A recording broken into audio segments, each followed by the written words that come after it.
Good evening, everybody. It's good to be back.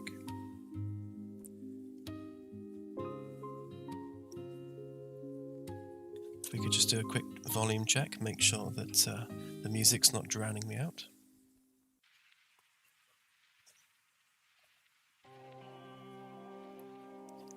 Yes, thank you everyone. I'm starting to feel better now. I'm going to try and keep the sniffling to a minimum on the stream.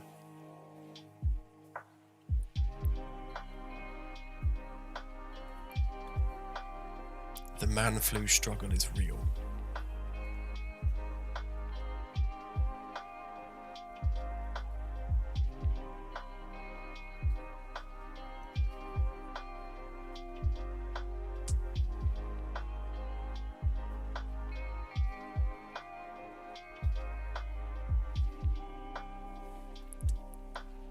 So while I've been recovering from the lurgy, I've not been idle. I've been working away on the game quietly behind the scenes. You can probably tell that the lighting is now different in the conference room because I have been fixing all the shader complexity. So if we have a look at that, you can see that, look at all that green.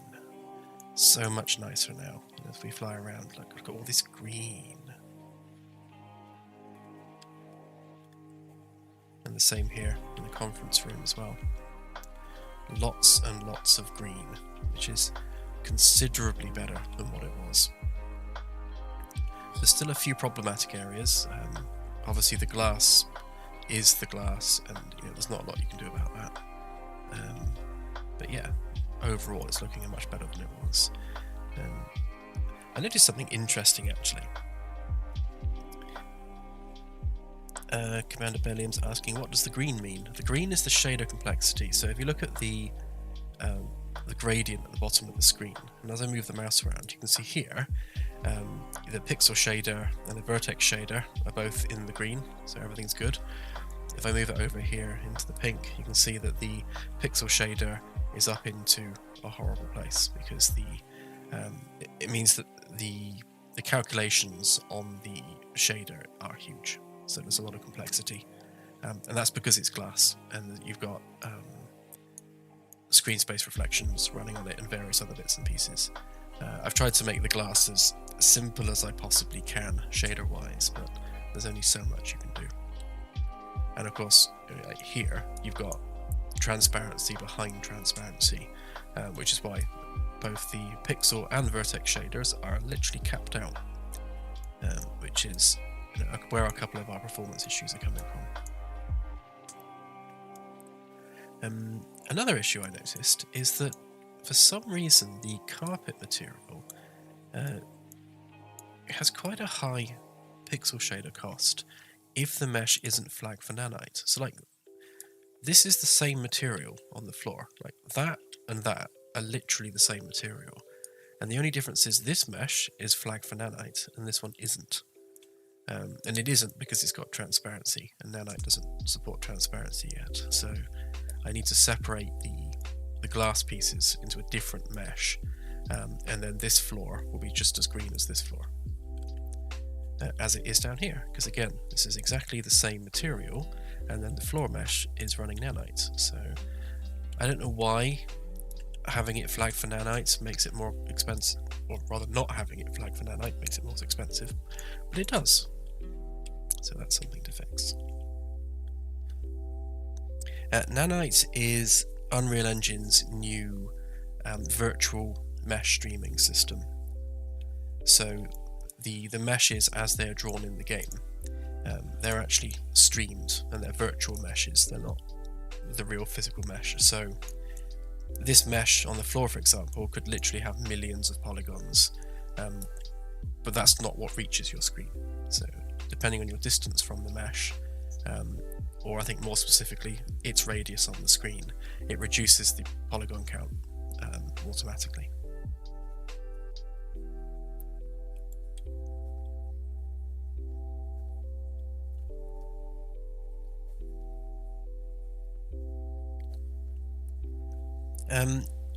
No, the streaks you see, which you can probably see over carpet here a little bit more. So as you can see, as the railing is moved back from the carpet, you can see that it's making this blur, and that's actually temporal anti-aliasing. And you'll get the same thing with things like DLSS and that sort of thing, because it's a temporally based technology. So you've got that blending between frames, which causes this ghosting. It seems to be worse on carpet because of the texture that's on the carpet. On a plain wall like this, you don't notice it.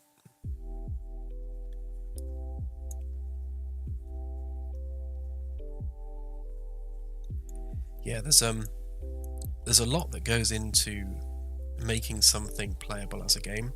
I mean, if this was just an ArchViz project and I was just building this to look pretty for a render, then none of this stuff would matter. But of course, as you're doing it for a game, then obviously things like shader complexity and object count, they start to matter. The heaviest locations in the game continue to be around about here and around about down here. That's when the glass is really struggling, and the light count as well. Although I did some more optimization on that as well, and like when you're in the bridge here, it's only rendering about 20 physical lights now, down from a couple of hundred, so that's good.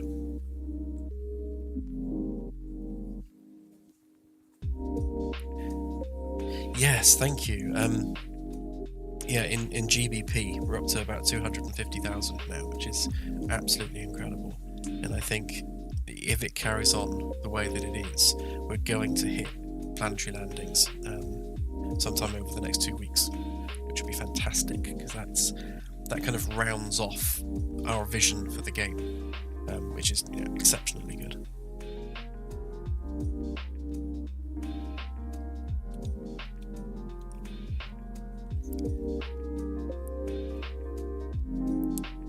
Thank you. I shall turn that down.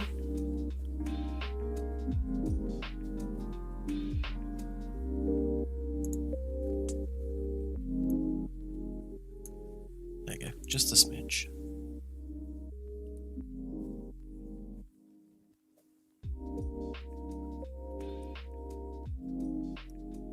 Thank you, GT, that's appreciated.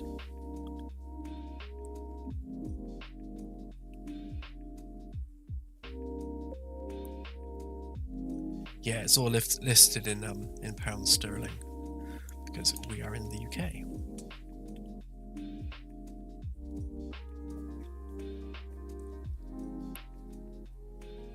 Someone asked me last week what my favourite bit of the ship is, and it's this corridor right here.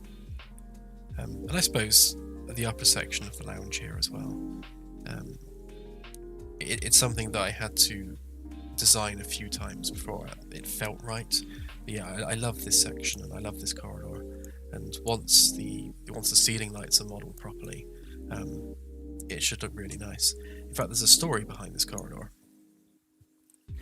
In our original lounge, we had an orrery map on the ceiling with all the different planets being coloured lights, which was nice, but it didn't really look impressive enough. Everything was a bit too thin and spindly, and I really wanted the story of their architecture to really sum up Earth and to remind people of where they're from.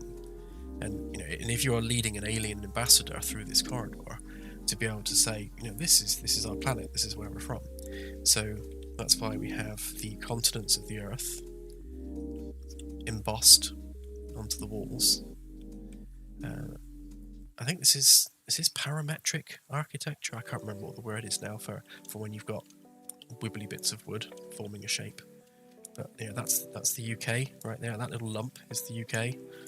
Then you've got Australia, and then New Zealand is this little lump down here.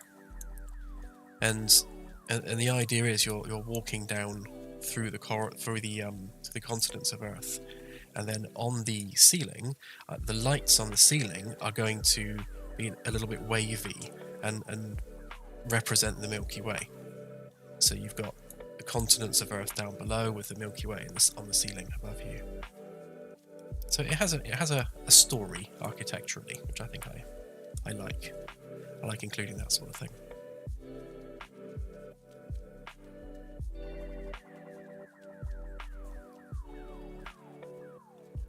I'm going to pick out a few questions as I scroll down through the chat, but I'm not going to be able to answer all of them. I will try, but it tends to scroll a bit quickly, and I'm not 100%, so I'll just grab questions as I see them.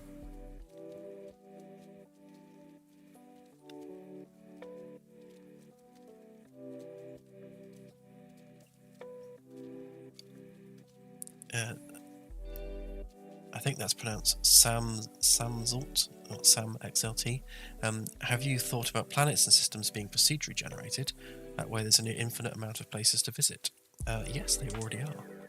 So the galaxy's already there, filled with procedurally generated planets. And hopefully, sometime over the next 2 weeks, we'll hit our planetary landings stretch goal. And then the surfaces will be procedurally generated as well. And I'm personally looking forward to walking around the surface of lava worlds. That should be pretty epic. Frisbee asks whether we're going to be doing VR and Tobii eye tracking. VR, yes, definitely. We've already hit the stretch goal for VR. And when I put out the next demo update, I'm also going to do a VR test build as well. And in the VR test build, it's just going to be the case where you can teleport around the ship and press all the buttons on the controls and things with the motion controllers. It's not going to be super in-depth, and it's not going to be terribly optimized, but at least it'll give you a taster for what room scale VR is going to feel like when you're actually standing here and looking out the window in a VR headset. It's going to look pretty epic.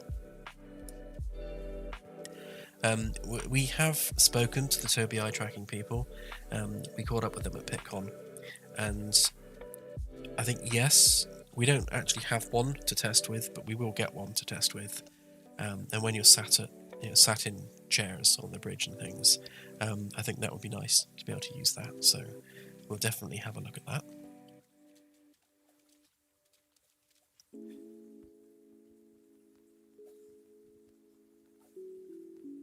Will there be a secondary bridge, aka a battle bridge? Yeah, the engineering control room is going to function as a secondary bridge, and that will have a holo display like the main bridge. So if the main bridge is incapacitated for any reason, then you will be able to use the engineering control room as a secondary emergency bridge.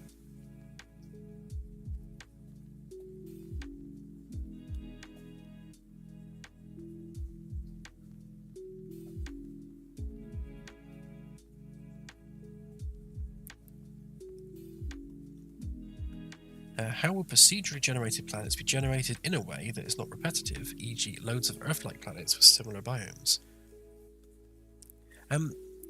Depth of asset and data pools is really the only way you can do that in a meaningful way, because I guess when it comes to barren rocky worlds like, say, Mars, for example, there's going to be a lot of planets in the galaxy which are barren rocks, and that's unavoidable because that's what's literally out there.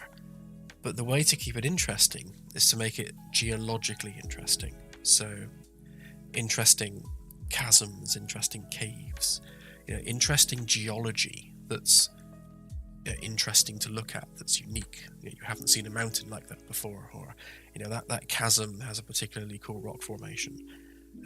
So as much as those are going to be barren worlds, at least there's something interesting about them in their own right. And we also intend to have surface vehicles as well. So zooming around a planetary surface in a buggy is that's fun just in and of itself. Same for ice planets and things. Huge ice shards and things sticking out the ground. So there are ways of making things interesting and worth taking a look at, without necessarily making them completely unique, simply because that's nature for you. The North Pole and the South Pole in places look the same. when it comes to like Earth-like worlds, obviously the type of world that it is going to define the type of flora and fauna you'll see on that world. So an example I gave before is like on an M-class, it is a planet around an M-class star. Obviously the output of that star, spectrum-wise, is a lot less than the G-class star that we have. So the light spectrum from our star is quite heavily in the green spectrum, and plants absorb a lot of red and blue light. So that's why we have green leaves and things, because green is the colour that's being reflected. So on an M-class star, plants are going to be reflecting a different light spectrum. So things like the leaves and such are going to look different on a planet around an M-class star, simply because the light of the star has a completely different spectrum. And that's the sort of detail we're going to use to make planetary surfaces unique across the galaxy. Now obviously, amongst M-class stars, plant life is going to be similar because it has similar conditions. But then you have things like gravity to think of, and on a low gravity world, plants will probably be bigger because they're not being constrained by gravity quite so much. So there's a lot of things that we can play with there to add that uniqueness, and ultimately it is down to procedural asset creation. So take a tree, for example, the type of bark that it has, the width of the trunk, the height of the tree, the width of the branches, the shape of the leaf. These are all things which you can do procedurally. So you could have a basic leaf, and then using procedural mesh work, you can make that leaf different shapes. You can stretch it, you can squish it, you can make it jagged on the edges. So a tree can be infinitely different in lots of different ways, simply by messing with the base meshes to make them look different. Change the colour, change the shape. So one set of meshes for a tree could potentially end up being an infinite array of different looking trees, as long as you have the depth of asset pool and the depth of data structure, so that the procedural system has a lot of things to pull from. Hopefully that made sense. I ended up rambling a bit there.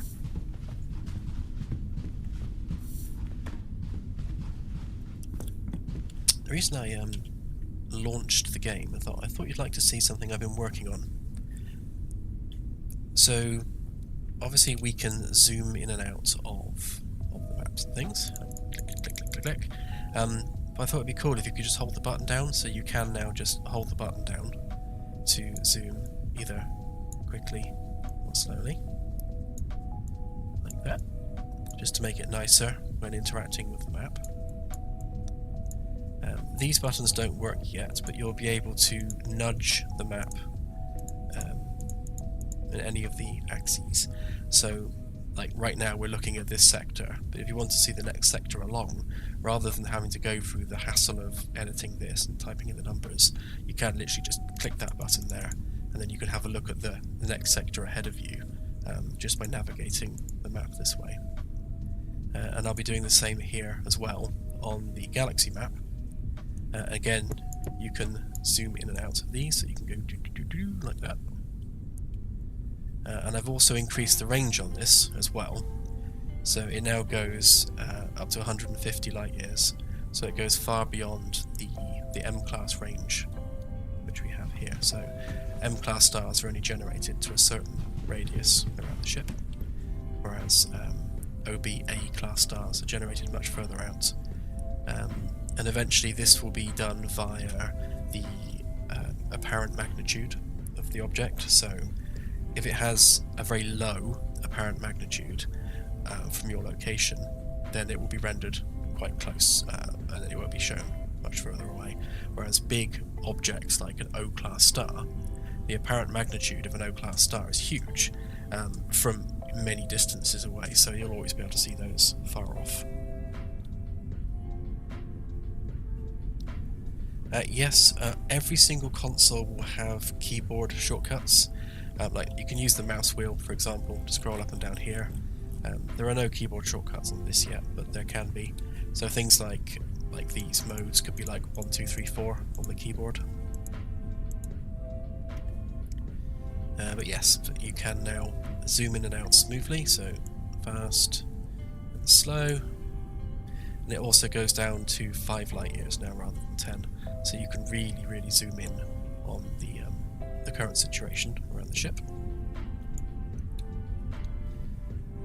Yeah, that's already implemented now, Maris. If you come here, you can now turn off the display. There is now a button for that. That will be in the next update. And the changes to the zooming and everything also works here as well, so you can zoom in or out on star systems, which makes it a lot easier to see what's going on, certainly in the smaller star systems. There you go, zoom in really quickly.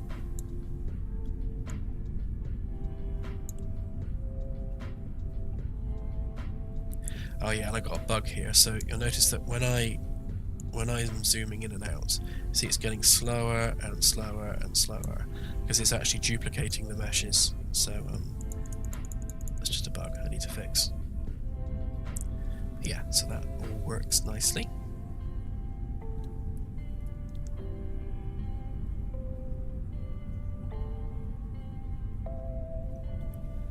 Nick Bell asks, can we please have a master bypass code that can be changed from the default sooner rather than later? Yes, I will put that in the next build. So I think the way we'll do it is if we do it on the ship customization, so where you've got the registration and everything, we can put in like a bypass code here, and then that's only visible to the server host.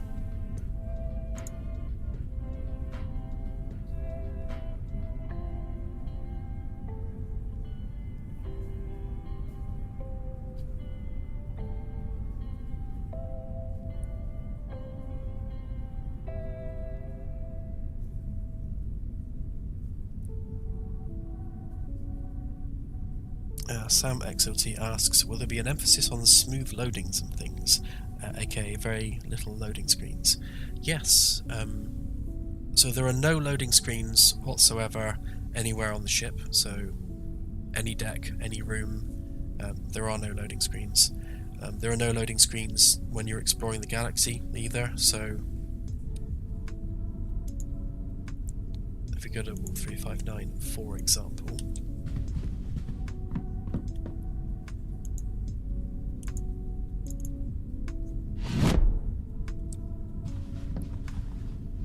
so we're now going to fly to Wolf 359 in real time, so there's the Earth just appearing off into the distance, and this is now completely real time, so you'll see that the stars will move past outside the ship, and yeah, and there are no loading screens. The only time we're ever going to have a loading screen is when you land on a planet, and that's unavoidable because planets, planetary surfaces will be a separate location to the ship, because we move space around the ship to achieve flight in the galaxy, and we can't move planets around in real time with all their trees and rocks and things on them, so that needs to be a static environment.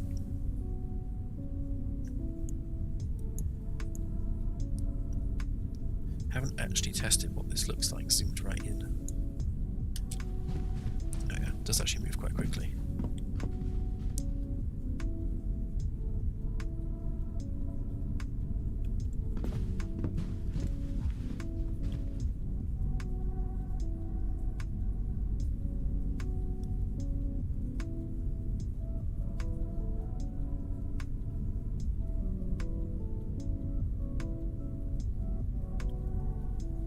Nick asks, is the next build coming out after the Kickstarter?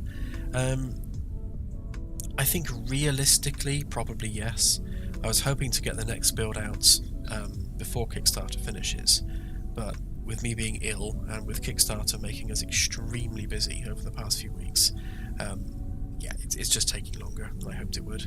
So yeah, so it's likely that the build's going to be out probably within the next several weeks. I need to finish off this to get all this working properly so it's not highlighting in purple. Get the target information properly displayed on there, and then sort out the actual short range scan details on here so you can see things like planets in the middle of the bridge.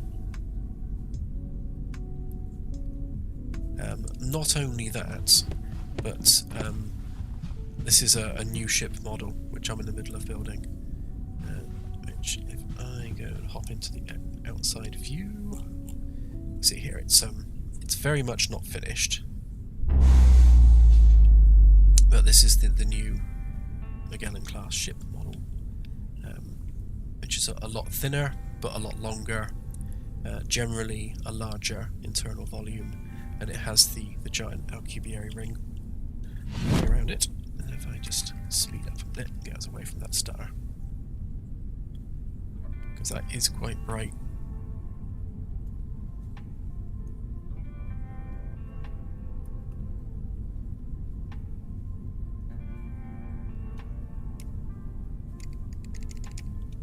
That's better.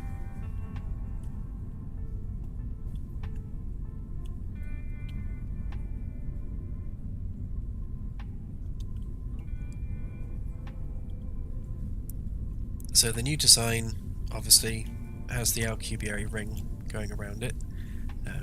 It's going to be a lot more boat-like at the front, so it's going to taper to a point at the very front of the ship. Obviously you've got 2.5 decks underneath the nose there, and then you've got the shuttle bay and everything to still be built out the back, and then it's going to have 4 sublight engines on pylons at the back as well. So it's going to be a lot more Starship looking, and engineering is going to be a dorsal fin that drops down underneath to connect the ring to the underside of the ship. We've posted up concept art on Twitter and on Discord, so it is there if you want to go and have a look. But yeah, so that's what we're doing with that. So yeah, so finishing the new exterior hull, finishing the sensors console, and then finishing all the lighting changes that I need to do. Yeah, you're looking at, I'd say, a good 3 weeks at least to get all that done. Oh, and the fact that all the decks are now more separated than what they were, so you've got problems like this because every deck is now it now has a 1 meter gap between each deck, so you've got all the utilities and things which are now all exposed, so that needs sealing back up again.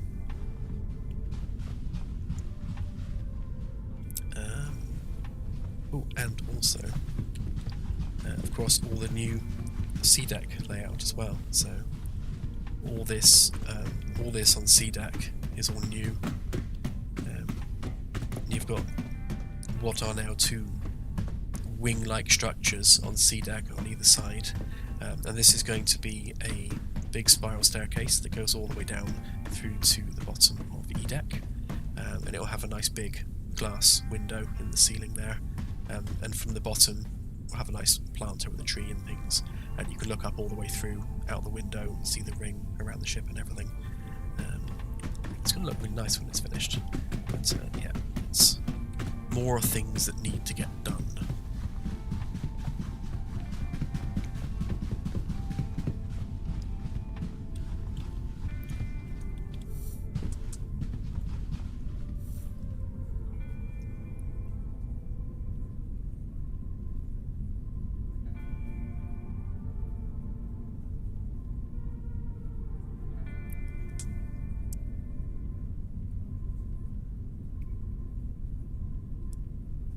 Maris says, please keep skies dark black. Too many space games have those nebulas across the sky all the time. Yeah, definitely. We're going for realism as much as we possibly can, so, space will be black. If I drop us out of FTL a moment, you can see here that obviously, actually let's get out of the ship a minute, you can see it a bit better. So you've got the star there, but space is black. There's a nebula over there, and there's a nebula up there. But they'll be isolated regions of space, so it won't be the case that you'll have nebula everywhere and it's like you're flying through a nebula the whole time. Because space is big and black, and we want it to be big and black.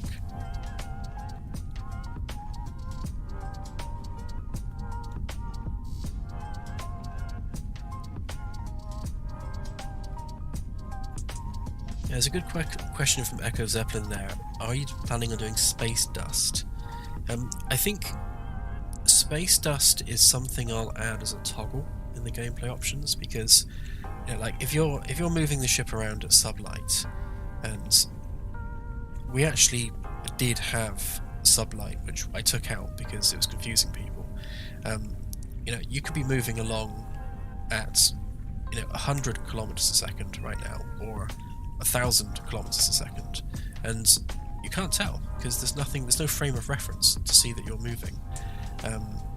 So purely from a gameplay perspective, it would be nice to be able to see what your relative movement is.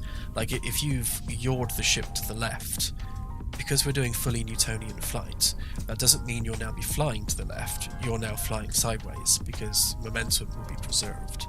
And in that instance, you need the space dust there to see the fact you are in fact flying sideways now.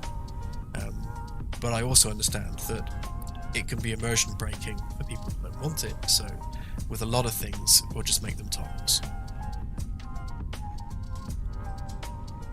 Yeah, iWar did it well actually. I remember iWar. Well, that takes me back. That was a brilliant game.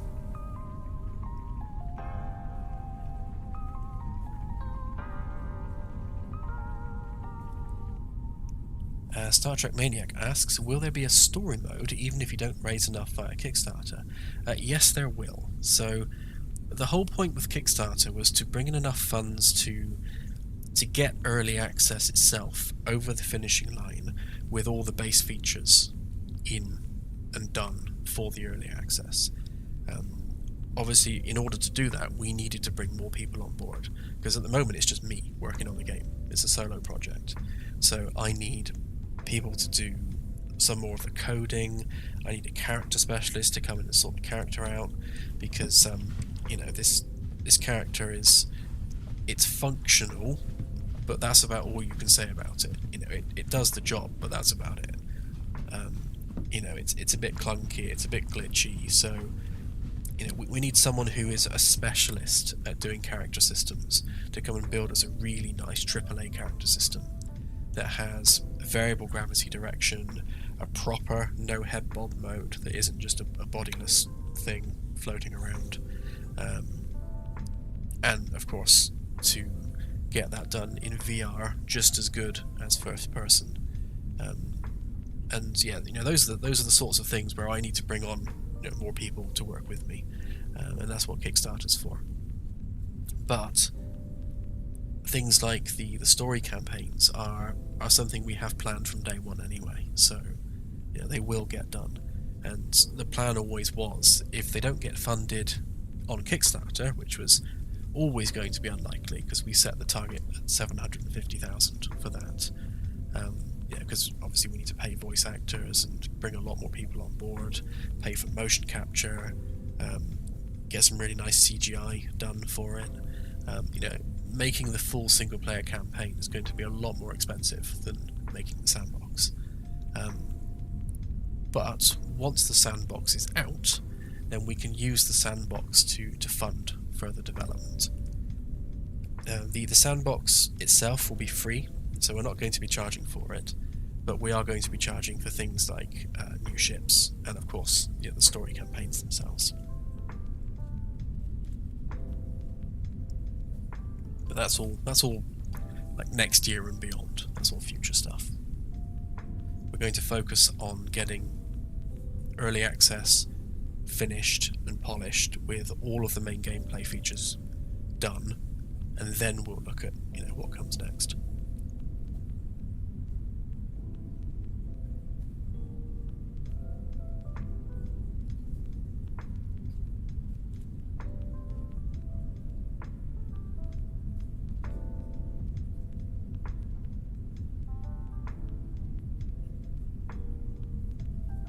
will we be including famous objects to go explore, like the Horsehead Nebula and Pillars of Creation?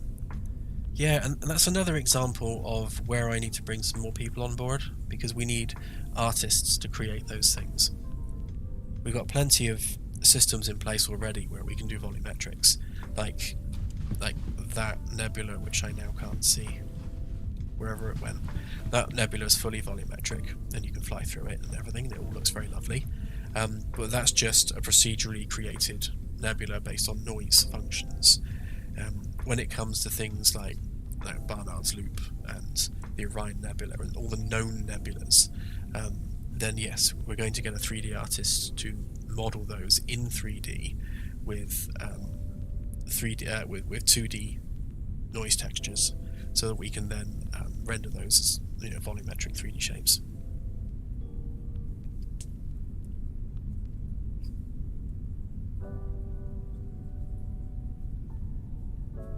Are we planning on joystick support for the flight controls? Yes. So the next build is going to focus on planetary scanning and general optimization with various bits and pieces. The build after that is going to include the ability to remap the keys and full HOTAS support when you're sat in the helm chair. So the way that's going to work is the moment you sit down, if you have a HOTAS plugged in, it will now work, and the moment you get up, it will then stop working. So we'll just switch the mapping profile whether you're sat in that chair or not, and we can do that with the other consoles as well.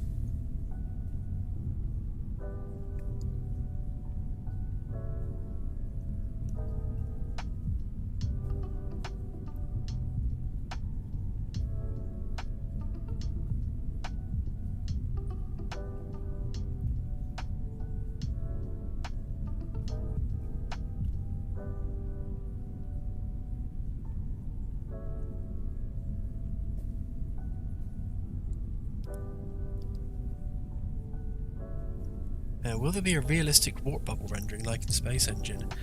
Yeah, that is something I'd like to do. We do have a system for doing gravitational lensing, but it requires taking cube maps of the game world. So it takes a 3D cube map, so a 360 cube map. And then it uses that cube map to do the gravitational lensing. So that's its source graphic. It's not doing it with the game world directly. And that's really performance heavy. So that's why we don't have gravitational lensing of the background behind black holes right now. It only lenses the accretion disk. Once we've developed that further, then yes, once we can do live gravitational lensing of anything, then yes, we'll have it for the warp drive on the ship. And we'll have lots of different visible effects for that you can choose from the magic space clouds that we have now to something more real and relativistic, to turning it off completely, so that when you're at FTL, all you see is the stars moving. So they'll all be in the settings, and you can pick which one you like best. If we were going fully realistic, you probably couldn't see anything at all through what would essentially be an event horizon.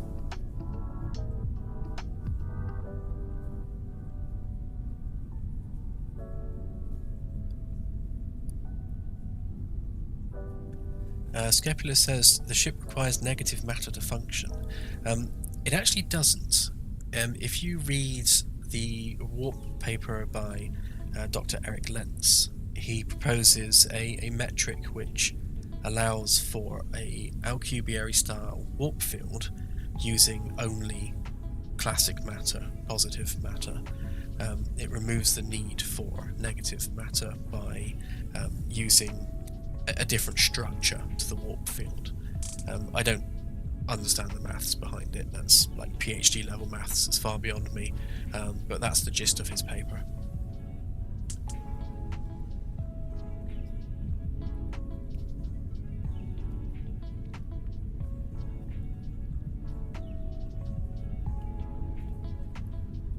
Were we inspired by other games like Space Station 13 or Stationeers? I've not actually played either of those games. Space Station 13 is something that people keep mentioning, so I am going to give it a look and try it. The other one was Barrow Trauma. Some people have suggested that the game's like that too, so yeah, I'll be checking both of those out. But the game's inspired by...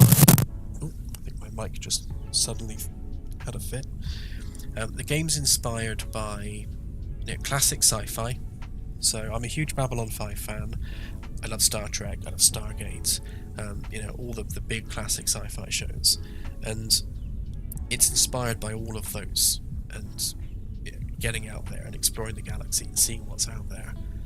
And the engineering and the simulation of the ship is inspired by real-world engineering and real-world naval vessels and how they're built and how they work.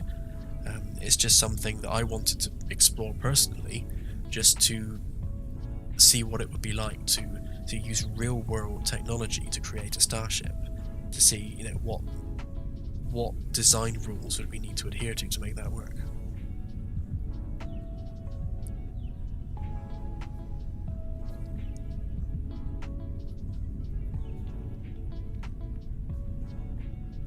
Any chance of making custom console interfaces? Probably not, unless you were to mod the blueprint widgets directly, because they're not. These aren't textures. They're actual widgets built within Unreal Engine. So none of this is textures other than like the galaxy map.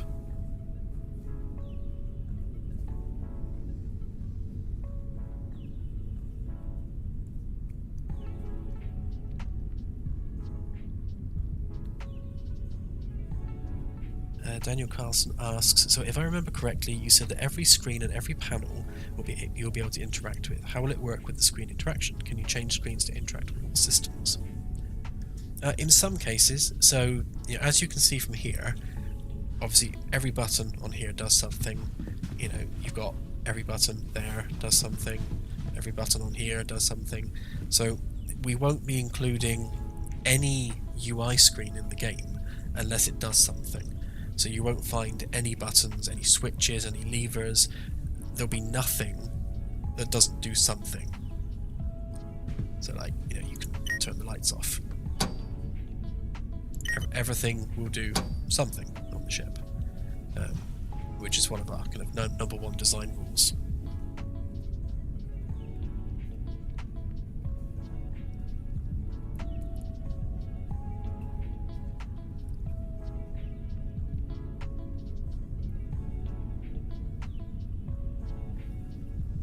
That's a good question. Will you be making landable planets with shallow water like in the movie Interstellar? Yeah, I don't see why not. I guess those worlds aren't technically a water world, because they're more of a terrestrial world with very little water on it. That would have to be a really, really super flat terrestrial world with nothing in the way of hills and mountains, so it's literally just knee-deep water across the surface. As I understand it, true water worlds aren't like an ocean planet. They're a little bit more vague than that, because there is so much water that the atmosphere itself is quite dense, and it goes from kind of atmospheric density that you'd find on Earth, and it gets denser and denser and denser until it becomes water. So you don't have that ocean transition. It's more like a gas giant. It's kind of a cross between a gas giant and a terrestrial world. So ocean worlds are going to be more like terrestrial worlds with no land. They're like, I guess you could refer to them as a mini Neptune, something like that. Or a puffball planet. There are some really weird and wacky exoplanets out there.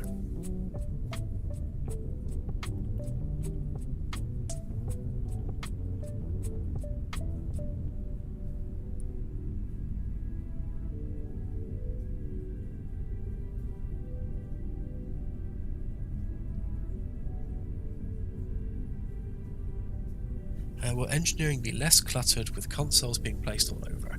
It's hard to sometimes turn off specific functions per deck. Hopefully the engineering control room will help it.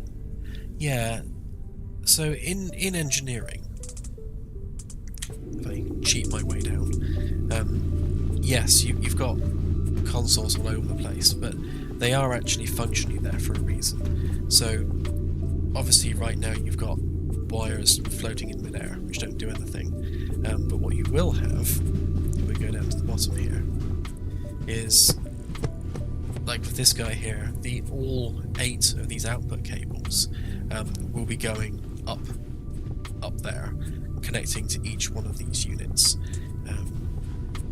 and they are there because they are supplying electric to that quadrant of the deck.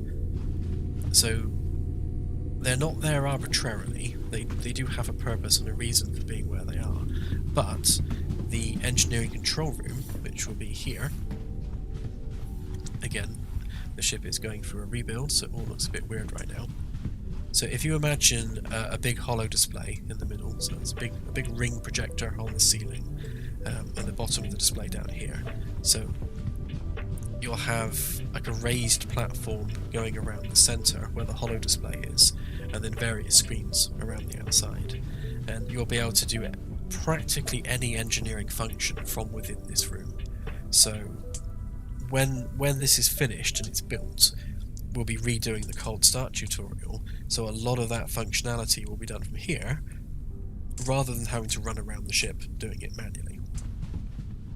You will still need to go and do it manually for things like if there's something that needs repairing. So if there's say you got a cable running down along here, and that cable needs to be repaired, then you're going to have to disconnect the breaker before you can work on that cable, and that's the kind of instance where you'd come and physically interact with that hardware. And then in addition to the cold start tutorial, we'll have a familiarizing yourself with engineering tutorial where it takes you around the ship and explains what everything's actually for. And then the cold start will focus more on the engineering control room.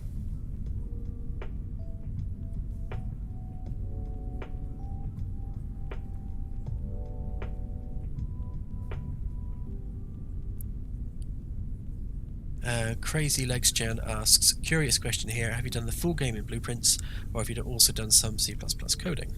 I know the game isn't done yet, obviously.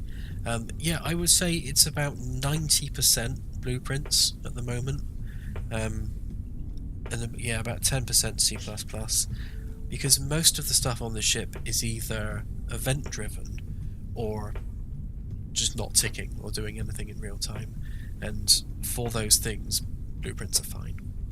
You only need to use C++ if it's something which is running real-time code or is ticking, because blueprints, suck at that, quite frankly, and that's where you need C++. But yeah, for most things like the lights and stuff, they're all blueprints because they don't need to be doing anything complex.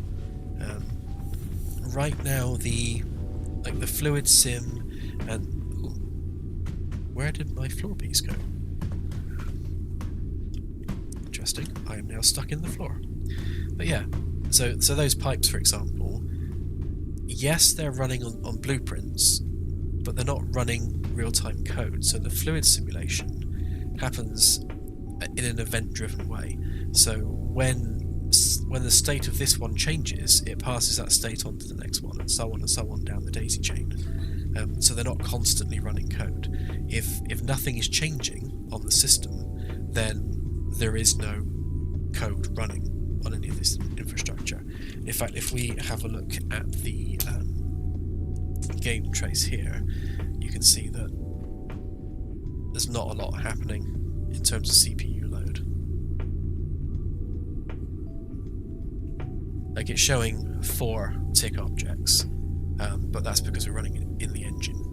So when it's actually packaged, there's less than that going on again.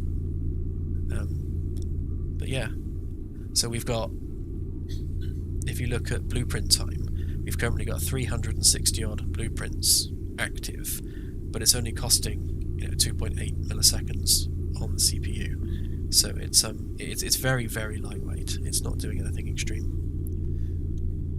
Most of the performance deficit is on the GPU. So you can see here that shadow depths are huge, which is kind of unavoidable. Whether or not we use virtual shadows or cascaded shadow maps, shadows are always going to be expensive. We've only got one shadow caster as well. And then you've got the lights, and the lights themselves are always quite heavy.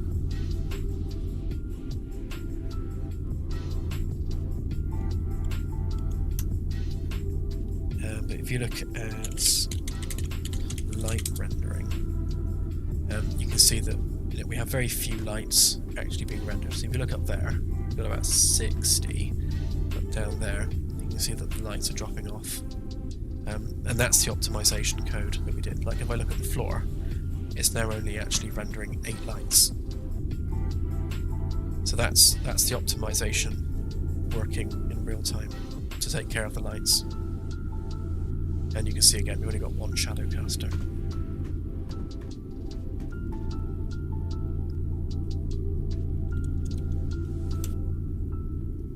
Yes, there are 4 lights. So I can ragdoll my way up. Oh, no. Try again.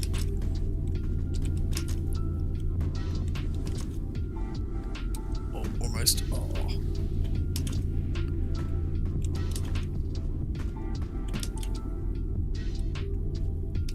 Oh, that one's got no collisions either. Oh, that's just typical. There we go. Obviously a bug to fix.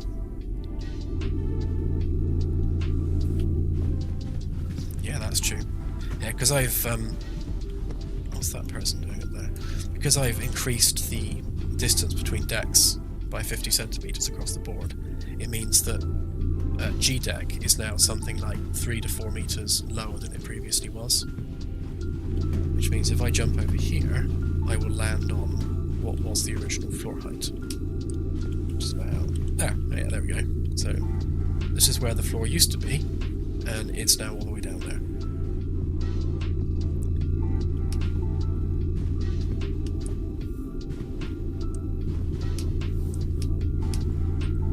Actually, on that note, these neutral beam injectors need to be remodeled and moved so they're in line with these platforms, because these are going to become player repairable components. So these will wear out and take damage, and you'll be able to replace them from these platforms. So this is going to need a remodel.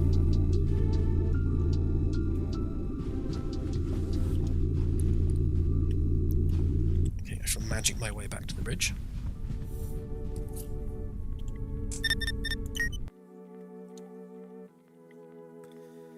Your avatar will not need to sleep in the sandbox mode, but it will in the single player mode.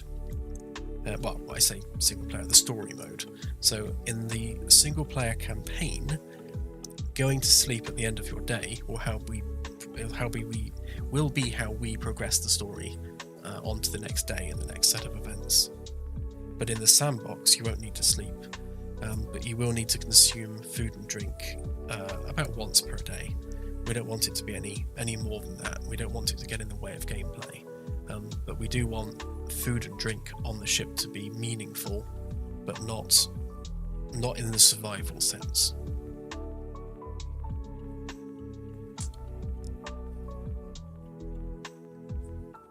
Yeah, we don't want the game to have survival mechanics to the point where it makes it a survival game, because that's kind of not the direction we wanted to take it in. But we do want a reason to have to visit the mess hall, a reason to use the food and drinks machines. So we're just going to have it, as long as you consume food and drink at least once per in-game day, that's enough. Anything more than that, it starts to become a mechanic. But yeah, that should be fine. The NPCs, however, they will have to eat and drink in order to stay alive. Yes, your character will need to use the bathroom occasionally. NPCs a lot more often.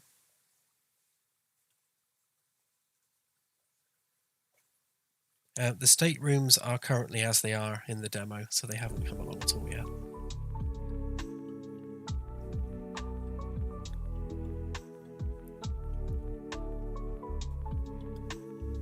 And yeah, so for the next build, I have a lot of stuff to fix. So because everything's moved down a level, a lot of the stuff that we had previously is now offset a little bit to what it was before. So that's all going to need sorting out and fixing.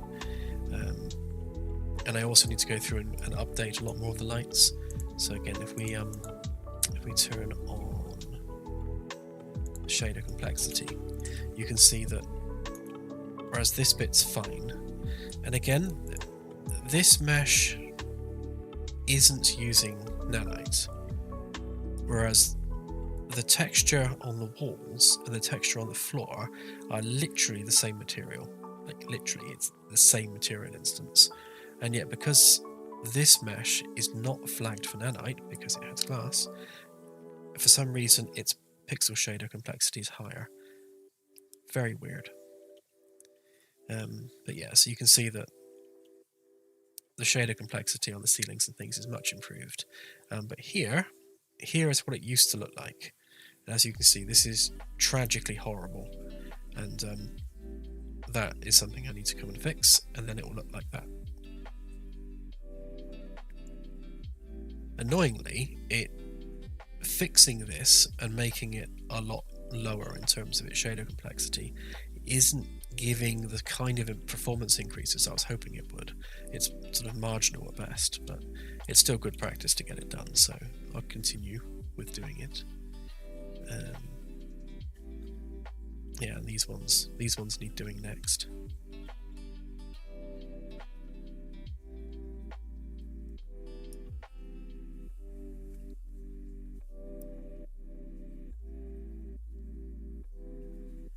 No, sleeping will not pass time in the sandbox.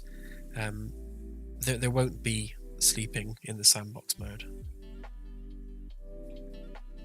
Not for you, anyway. There will be for the NPCs. And yes, there will be lots of different types of starships. So right now on Kickstarter, we've got 10 people who have backed at our Fleet Admiral tier, and all 10 of those people will be designing custom starships, and I have no idea yet what class of ships those are going to be or what their roles are going to be, but all of those ships will be available in the base game for all players. So that's at least 10 more ships that are coming sometime over the next 12 months. And those aside, we will be releasing all manner of different ships for various different roles.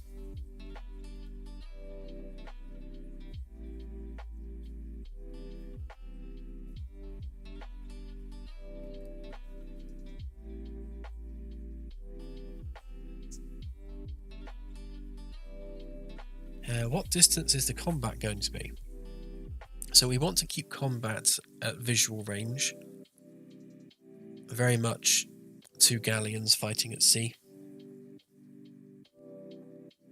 Yeah, as Oninoni just stated there, we want you to be able to see your opponent's ship. So this isn't going to be over the horizon weapons firing. This is all up close and personal.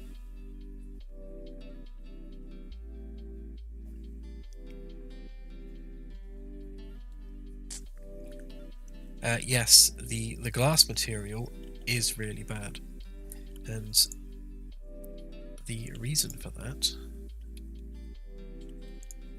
if I grab that, and then I grab the master. So this is the basic glass material I'm using for all the windows.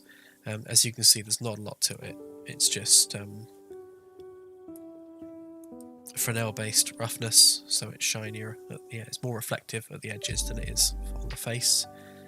We've got some switches to be able to do opacity and frosting for like privacy glass. We've got a bit of a texture to it on the normal map, and the refraction. So there's very little going on. The roughness is reduced by a dirt map, but the reason that it's so expensive to render is because it is set to surface translucency volume, and that's needed in order to have screen space reflections. So if we set it to the default and then we apply that, you can see that in the world the shader complexity has dropped right down. Now if we actually look at the glass, it now does not have reflections. So you can see here in the lift and on the balustrades here, we no longer have reflections on the glass, and it looks poop, quite honestly. But if we set that back to surface translucency volume, yes, it's more expensive, but we get all of our reflections back. And that's unavoidable. So this is the kind of thing that's going to be improved when we shift to using lumen, because we can use lumen reflections and things on the glass. To be honest, I haven't actually checked to see whether lumen reflections work on just volumetric. I'm assuming they would, because they're not using screen space reflections, but we'll have to see. But as you can see, the shader has a huge instruction count on the glass. But yeah, I can't think of a better way of doing that for the time being. Certainly not without using nanites, and we can't use reflection captures because they are static. And all of our lights are dynamic on the ship.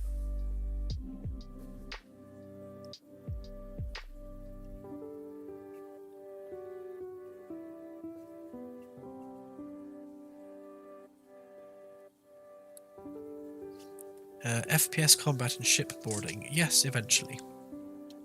So eventually you will be able to board other ships and they will be able to board you. But that's probably not going to make it to early access. That's going to be something we develop a little bit further down the line.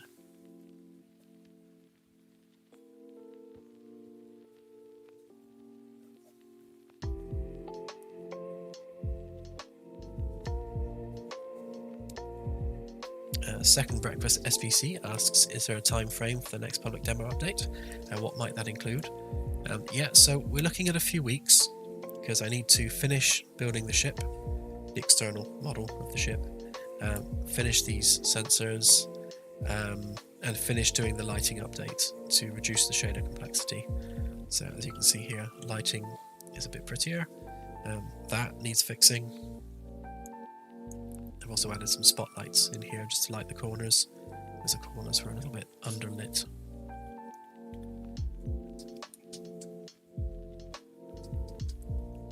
The price of the ships will probably be around about £10 to £15, depending on how big they are and how much work was involved in making them.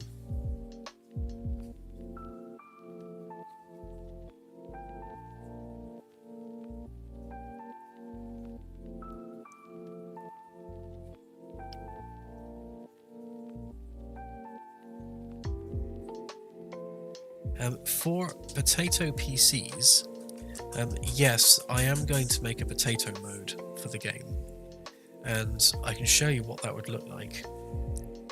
So let me turn on my super light. So potato mode is going to look a bit like this, essentially. If I go into this room, this is what potato mode is going to look like. So essentially it's just flat lighting across the ship using a skylight.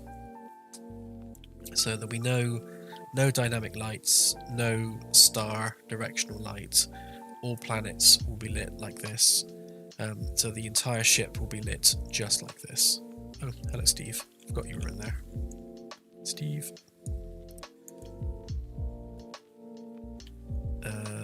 Where can I go? Yeah, these rooms. So yeah, so these rooms here, for example, this is how potato mode is going to look across the board. So everything's going to look like this. Like the outside of the ship is going to look like this. The planets are going to look like this. So, you know, it's it's all right. It's not terrible, but it means there will be no dynamic lighting. There'll be no going to red alert. It will all look the same. The ceiling panels and things will obviously change, and those lights will be different colours, but they won't be casting any light. So all the lights on the ship will be turned off, other than this one global skylight. But for people with really old computers, it should be a lot easier to render.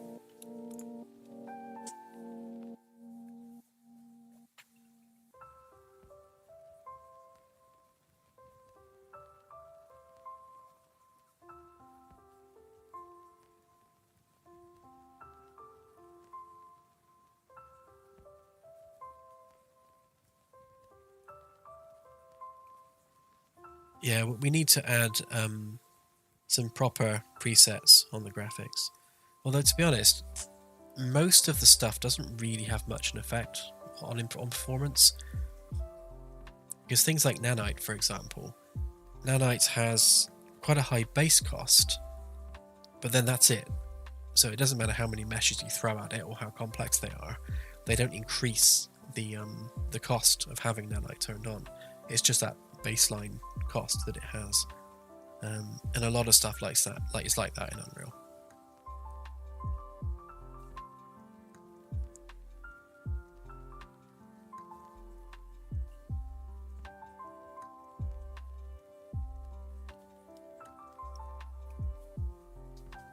Can you buy ships in game? Yes, on the third expansion that we have planned. That's the whole premise of that expansion, is you'll be running your own space shipping company, and you'll be starting off with a small trading vessel that doesn't even have FTL engines. You'll just be tooling around the Sol system, buying and selling, and then you'll trade your way up to bigger and better ships that do have FTL, and now you'll be trading between star systems and so on, until you've got your own space trading empire. So buying ships within the game is coming, but for the first couple of expansions they'll be focusing on one big vessel. So the first expansion is going to be the Pathfinder class, and that's very much getting out there and exploring the galaxy. The second expansion is going to be a carrier class military vessel, and that's very much, again, you're just on one ship conducting missions. And then a third expansion where you have lots of ships.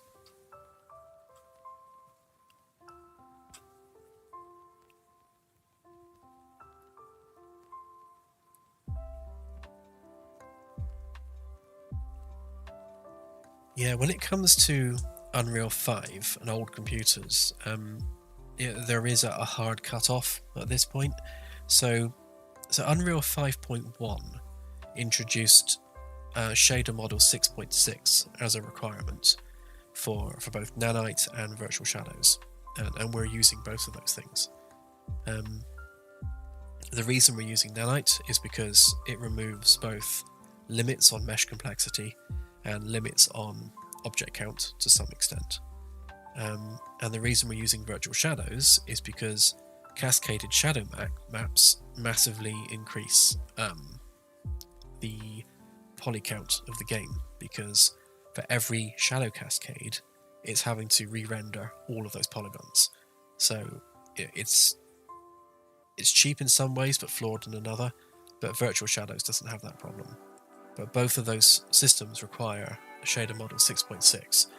So pretty much any card manufactured before 2015 won't have support for DirectX feature level 12.1. And that pretty much coincides with the release of Windows 10. So if your graphics card predates Windows 10, it probably won't be able to run the game, full stop.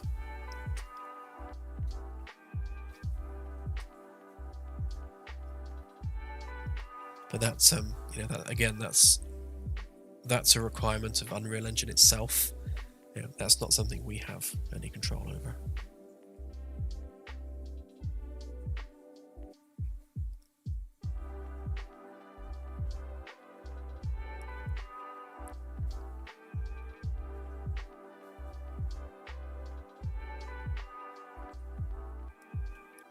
Yes, we will have missions on planets eventually.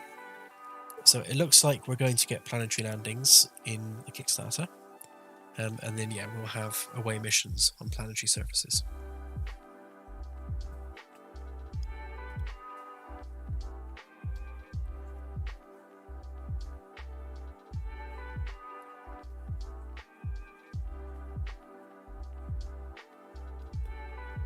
Yeah, so the way planetary landings are going to work is you'll need to use a shuttle to get down to the surface because the main mothership can't land.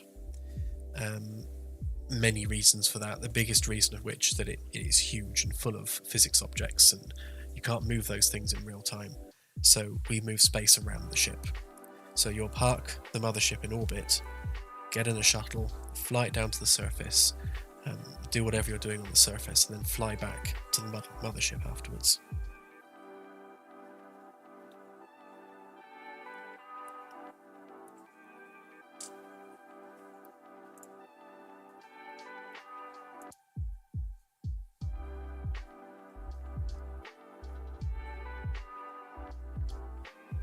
Will we have to refuel somehow the different gas used for reaction and cooling the core? Yes, so skimming the upper cloud layer of gas giants will be how we handle refueling of the ship. And we want that to be a fully volumetric experience. So we want to have the ship literally flying through the upper cloud layers of a gas giant, which hopefully is going to look all kinds of epic. And that's how you'll be collecting gas to be able to refuel the reactor and so on.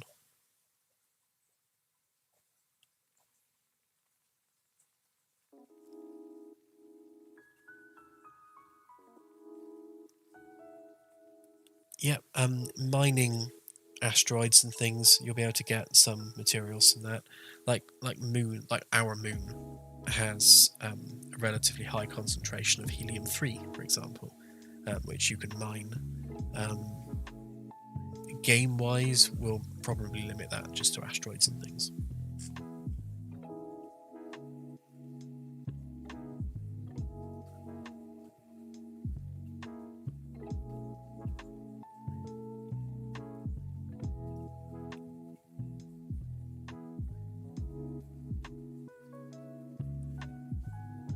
Yeah, we won't be collecting any buzzards with the ship, because the way that an Alcubierre drive works is the ship is stationary within a static space-time bubble. So it's stretching and compressing space outside of the event horizon of that bubble, but within the bubble, the ship's not moving. So having something like buzzard collectors that collect in gases from space, they're not going to do anything because you're not actually moving. And the density of gas within the vacuum of space is so small that you're not going to be collecting enough material to make it worthwhile. Plus, skimming the upper cloud layer of a gas giant is cooler by a factor of 10.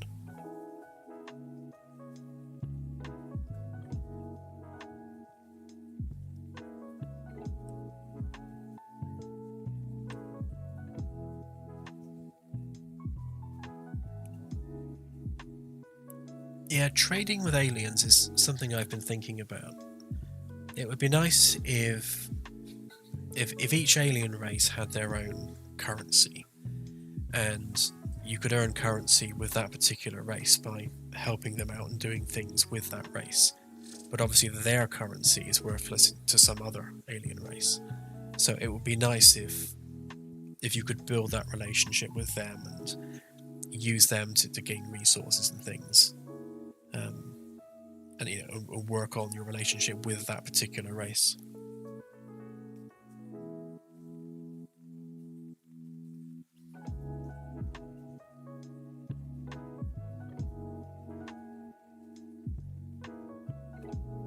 Yeah, flying alien ships is definitely something we have planned. So the first alien ships we'll be implementing won't have interiors. They'll have interior technology, which you'll be able to shoot at from the outside, but no actual walkable interiors. But that is something that we'll be looking to implement. derelict alien ships and derelict alien stations and things, they will have interiors that you can just park up next to and explore. But the ultimate design with the alien ships is to be able to disable them and then board them and actually get on board and, fight in the corridors and things.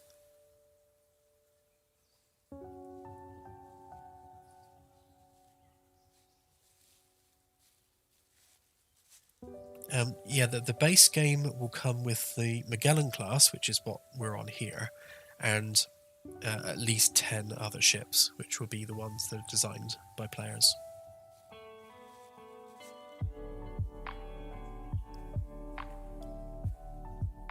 Bloody Angel asks, how was the negative energy problem of the Alcubierre drive solved? We used Dr. Eric Lentz's work to do that. So he proposes a different mathematical structure to the warp field, which removes the need for negative energy.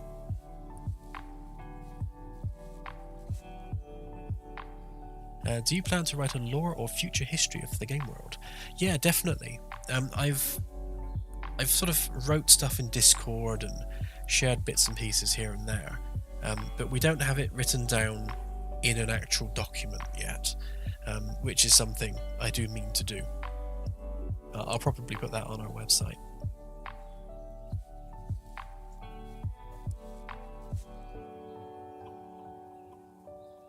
I haven't actually read Ian Banks's culture novels.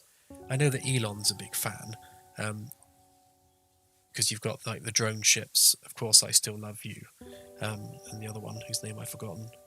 Just read the instructions. Yeah, so I know that they're based on the culture novels, but I've not actually read them myself, so I'll have to get around to that when I actually have time to do that sort of thing.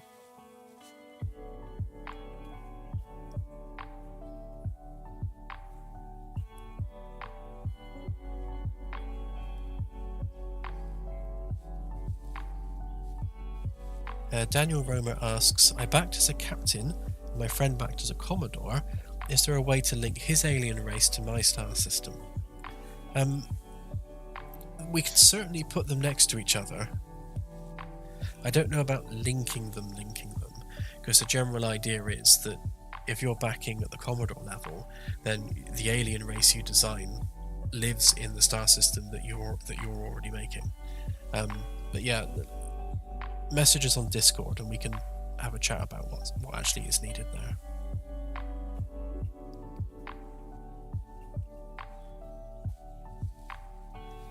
Isn't 10 starships a bit ambitious? Yeah, those aren't going to be full 200 room 7-deck starships. They're going to be much smaller. So I've said on Kickstarter a limit of 10 crew. So they're going to be much more compact vessels, and they won't take anywhere near as much work to finish. Plus, mostly it's just modelling work, because all of the core systems are already being developed for the first ship. So things like the fluid system, the electrical system, all of that doesn't need remaking for the next 10 ships because it's already finished. So it's just a case of implementing that on those next ships. Plus, I won't be doing it on my own. I'll have help this time round, which is nice.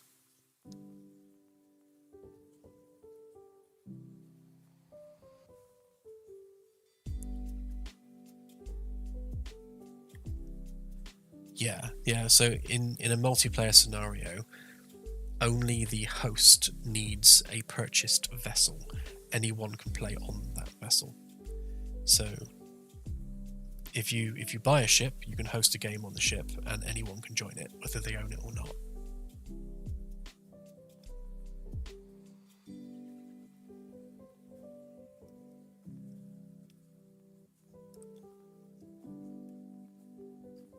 How are we supposed to find derelicts or alien civilizations in the gigantic galaxy? Could take decades.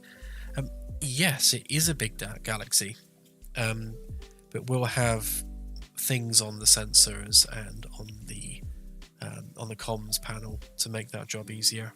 So let's say you're flying along on your way to Sajay or something like that, and then on the comms panel, suddenly you've got a distress signal that's popping up on the comms panel.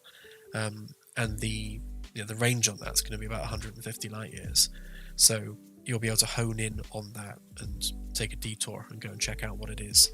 So in a lot of cases, you won't need to be in the system to be able to find those things.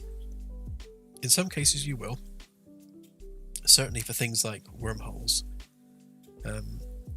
Wormholes are going to be rare, but not unfeasibly rare. So you will stumble across them. And then, because everyone's exploring the same shared galaxy, if one person finds a wormhole, then all of a sudden the whole community is going to know about it. And then they can all go and explore that wormhole.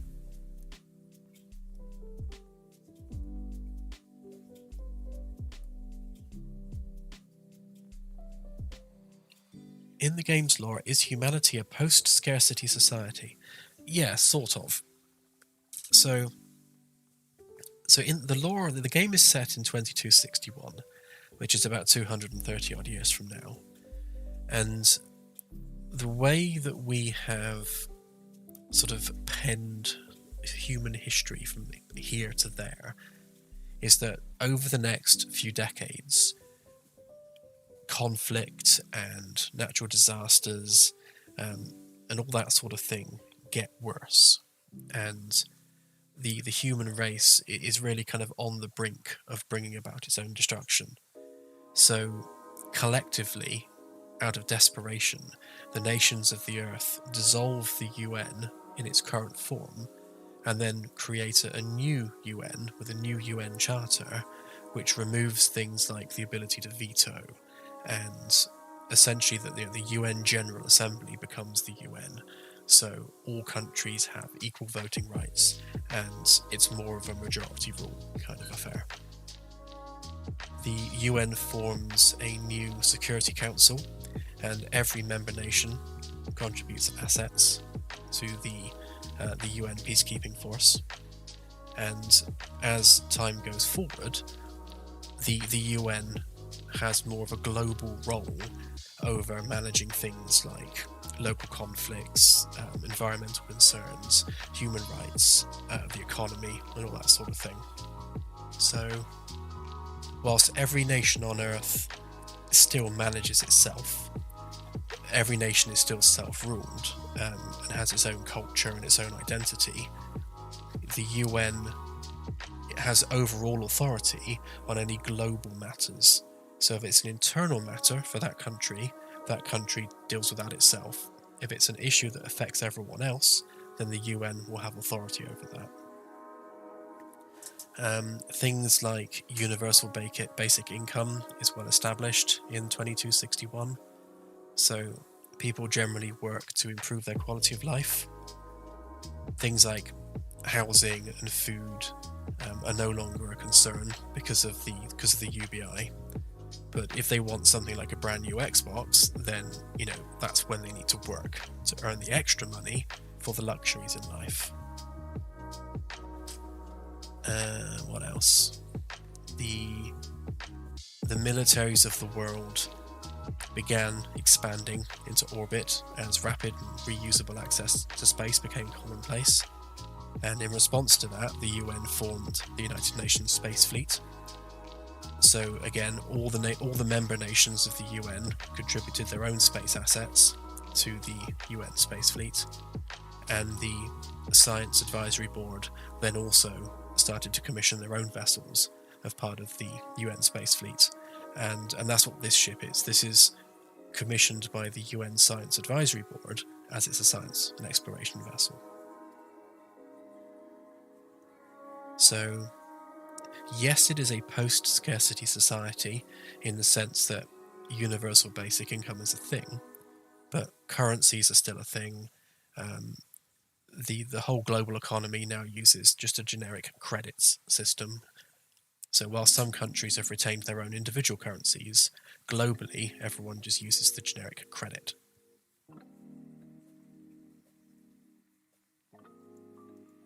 I think that's the potted version of the political state of the solar system.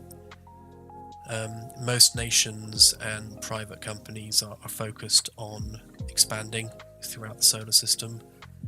Space has very much become the new Wild West. in 2261. So all the all the commercial enterprises are out there trying to mine asteroids for resources and establishing colonies, and everything that Elon's trying to do right now, pretty much.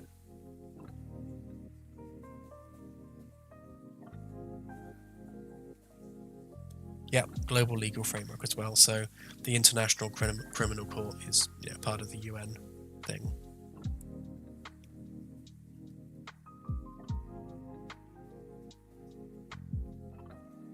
Why did you add 50 centimeters to each deck? Two reasons. One, because the length of the ship was such that it was starting to look like a bit like a pancake, having such a small space between each deck. And secondly, I needed the room. So the HVAC system was getting really crushed in between the decks, having only 50 centimeters of space to work with. And I needed to add a cavity underneath the floors as well, so I could add the attachment points and the ability to damage the floors. So I just needed more room to work with.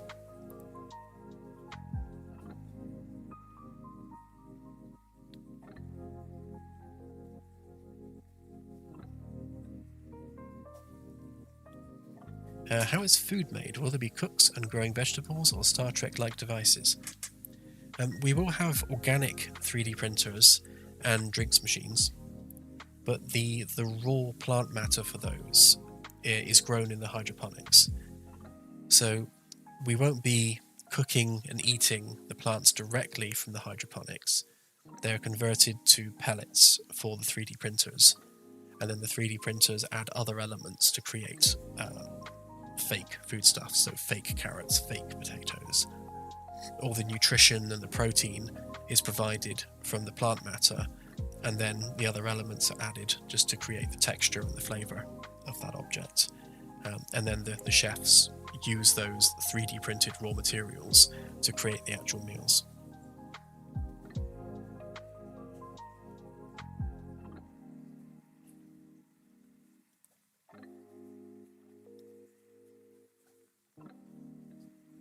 Yes, there will be other spacefaring civilizations.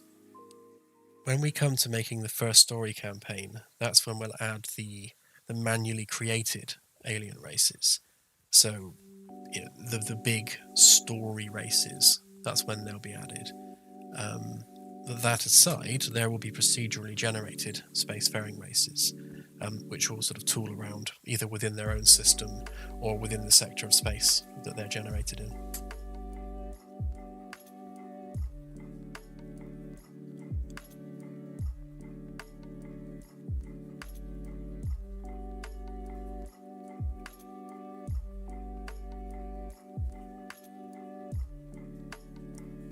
Yes, the ship does have emergency bulkheads.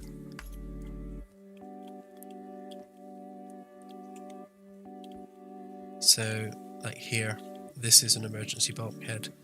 You can't really see it very well because it's just a bit of old framework at the moment, but they're all around the place. I'll probably add them on these sections as well. But generally, any straight piece of ship has an emergency bulkhead. And these will close automatically, like if you go to red alert.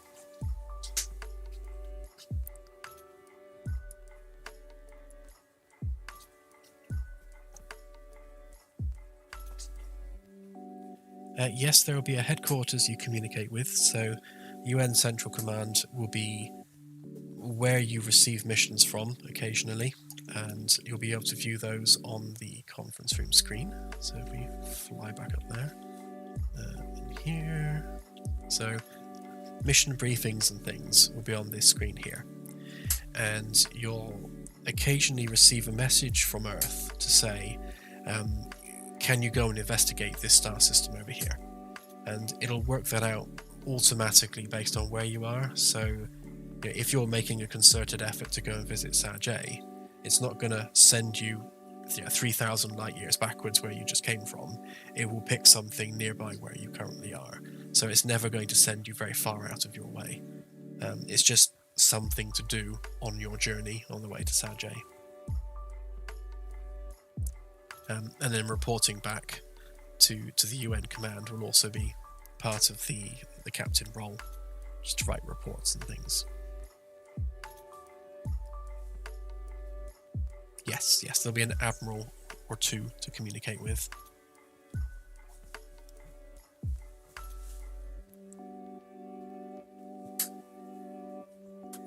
So when you say spacefaring races, will they be text/image based or actually physically visible in 3D? So to begin with, and this will actually be coming in the next patch, they will be text based. So one of the things I'm going to be working on over the next couple of weeks is building out all the procedural systems for generating the baseline alien civilizations across the galaxy. So in the next patch, when you go to do the planetary scanning, you'll start to see details about alien races. Once we've got a character modeler on board, then we can start to physicalize those races. So they will actually have a physical presence, and you'll be able to have them on your ship walking around. But obviously that is an overtime thing.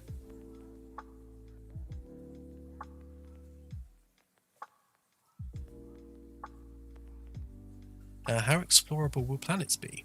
How will you be able to interact with primitive civilizations? So there's going to be a cutoff in terms of how much we can do on a planetary surface. So the example I've used before is, if you think about Minecraft, then Minecraft will spawn villages and villagers based on a biome. And we're going to use a similar approach. So when we're generating a planetary surface, we will be able to generate primitive settlements in the same way that Minecraft does it. So if it's like a plains biome and the culture is of a level where it would be like a primitive farming settlement, then we will be able to generate that on the planetary surface and have NPCs walking around. Anything more than that, so when it comes to like a town or a city, that's really kind of pushing the limits of what's feasible. So we'll probably have a tech level cutoff with planets, so that if it's an alien homeworld, and that homeworld is of the level of technology where they have full-on cities and roads and infrastructure and trucks driving around, then you won't be able to land directly on that world. We might be able to make limited landing zones for those types of locations, but it's very unlikely we'll be able to have city planets you can walk around. Never say never, that might be something we can do in the future, but certainly not anytime soon. But Minecraft-style villages and villagers, that's perfectly feasible. And obviously anything less than that, so, like cavemen living in caves.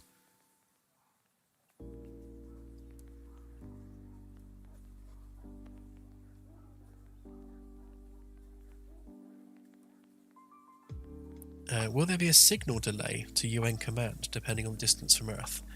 No. We originally were looking at using quantum entanglement for communications, which, yes, is impossible, but we were going to hand-wave it for the sake of the game. But someone suggested micro wormholes, and I think that's probably the way we're going with it, because it's more feasible than quantum entanglement. So we will have an array on the outside of the ship, which is able to form a really, really tiny micro wormhole between the ship and a similar array on Earth. And then data transmission can be sent through that in that way.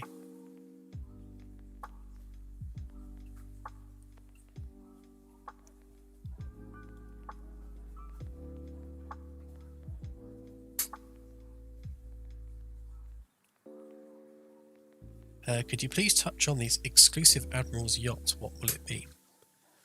Yeah, so the Admiral's yacht is... It came about because we were, way back in the beginning, going to give Admirals their own dedicated crew quarters on the ship. And we're talking 3 years ago when we didn't think the game would be very popular.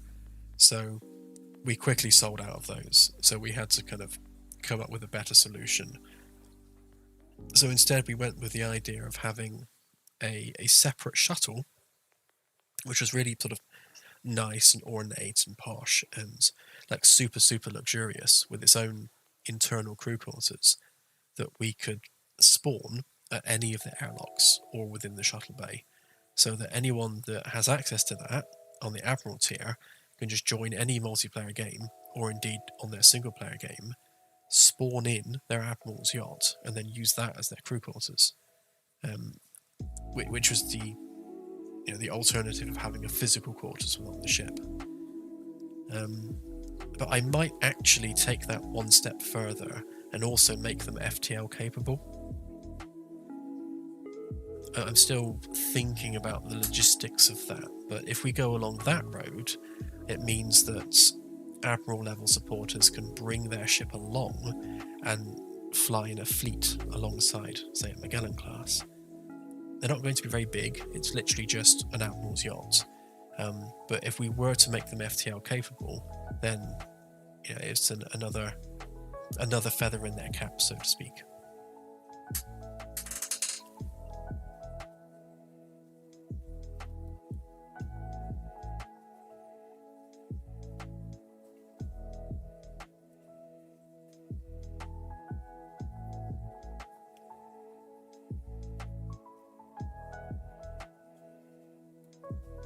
Could you affect the tech or culture of a primitive civilization? Yeah, so every alien culture that's generated in the game will have a unique ID number associated with it, and that ID number will be how we track your interaction with that species. So what they think of you, what effect you've had on them, all those things will be associated with that unique ID number.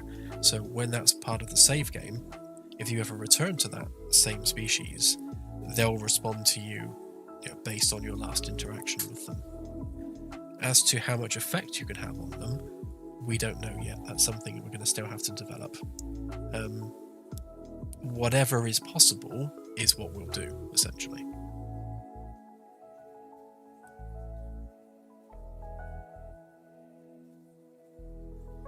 If you play as a general crew member, will there be a progression system for promotion? Also, in that case, will the NPC command be making all the decisions for headings and missions? So there won't be a promotion system as such on the ship. So the rank that you are is very much attached to the role that you are in. So, for example, like a chief engineer is going to be a lieutenant or a lieutenant commander. It's kind of a role-based thing. But if the chief engineer dies, then the next experienced NPC is going to replace them and get a promotion that way around. So yes, there will be promotions, but it's kind of like a dead man's boots kind of promotion.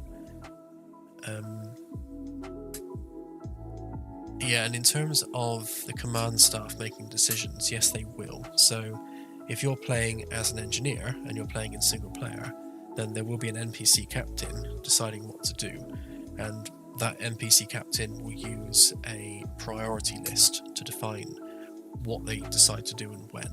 So if there's nothing else happening, their default action will be choose the next star system to go and explore, and then depending on what they find will then drive the next action based on their priority tree.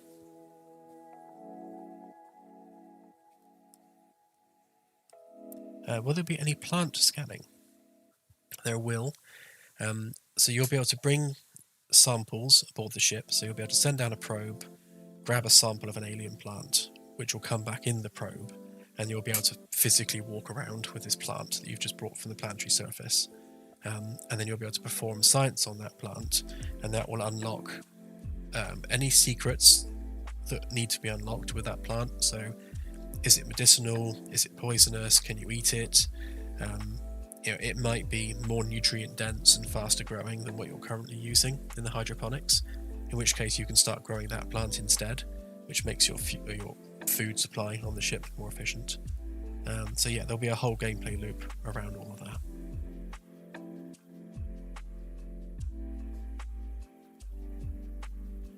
Will there be customization on the Admiral's yacht? Yes, definitely. There'll be customization on everything.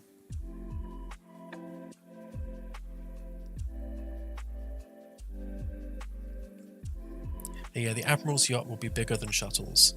So if we go down the route of making the Admiral's yacht FTL capable, then it will be the smallest FTL capable ship in the game, and will probably remain as such.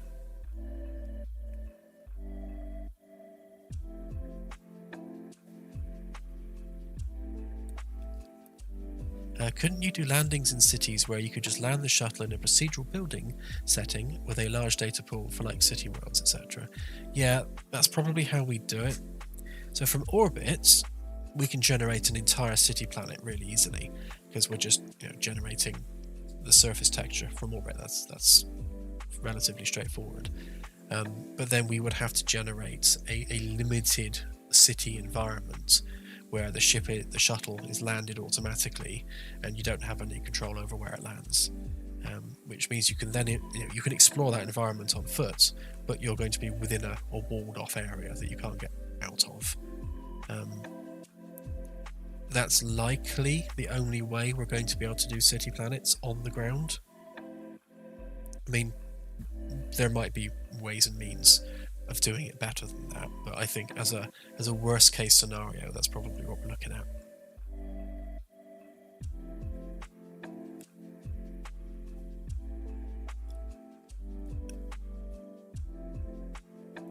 I have to know what is a normal server can expect for server capacity. So when hosting a game, it's very much down to your personal hardware and your personal connectivity. So a typical gaming PC and a typical DSL connection, you're going to be able to host a dozen players easily enough. We've seen plenty of people do it now. We've had upwards of 20 people in some games with no visible lag, and that's just on consumer hardware and broadband.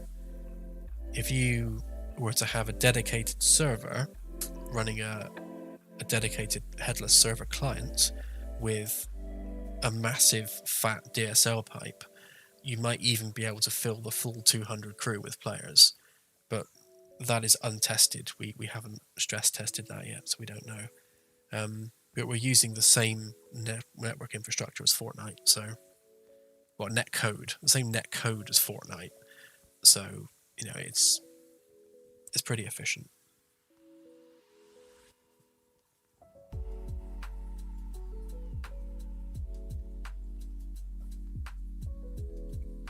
If you bring an alien plant on the ship, do you risk poisoning everyone? Yes, you do. So bringing things aboard the ship will have a risk associated with it. You need to do so in order to conduct science on things, because that's how you skill up your science team. So there's always going to be that risk-reward balance. So a plant could be infected by eggs of some creepy crawlies that are then spreading around the ship, and that's a job for your tactical team. There could be a disease, and then that would be a job for the medical team. So there will definitely be consequences to bringing things on board.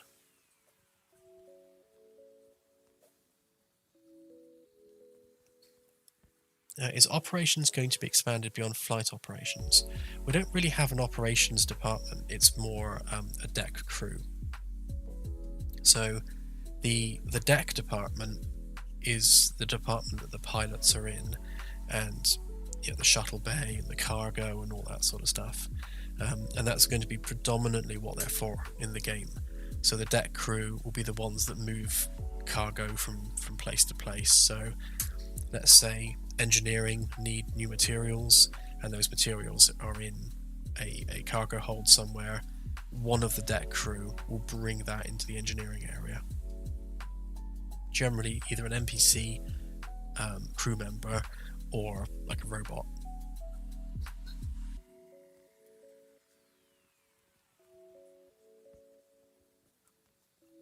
How many crew can ride a shuttle on a planetary landing mission? NPC-wise, as many as you can fit in seats. Let's say that shuttles generally have 6 seats, or 6 passenger seats, plus the helm. In multiplayer, just as many people as you can cram into the shuttle.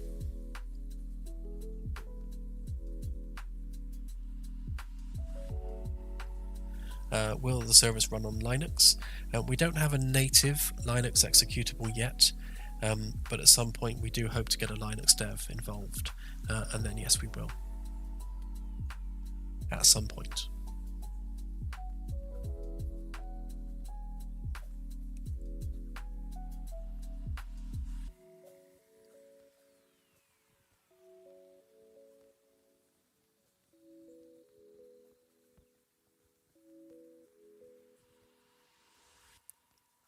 Do you have scanning protocols for new materials to check safety, like the transporters do in Star Trek? So when you bring a probe on board, the probe will have like a little trunk that you can open up, and it will contain whatever physical sample you brought on board. The outside of the probe will be disinfected and sprayed and irradiated whilst it's still in the airlock. But that won't happen on the inside because it would destroy whatever thing you've just brought on board. So you can open the thing within the airlock and then scan it with some science tools if you're being cautious about it. Or you could just risk it and carry it to the relevant science lab and do the science there. But it's down to how much risk you want to put on the crew. For the most part, things won't have any bad effect until you start using them. So if you were to bring an alien plant on board and then use it to replace your food supply without having run any tests on it whatsoever, then yeah, you'll probably poison your crew.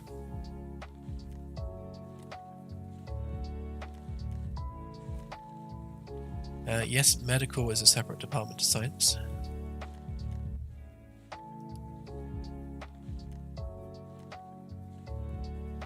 Is there going to be a way to decide roles for people in multiplayer games? Yes. So whoever is captain, like the in-game role of captain, will have the ability to define who goes in what role. The ability to define the captain is on the server host.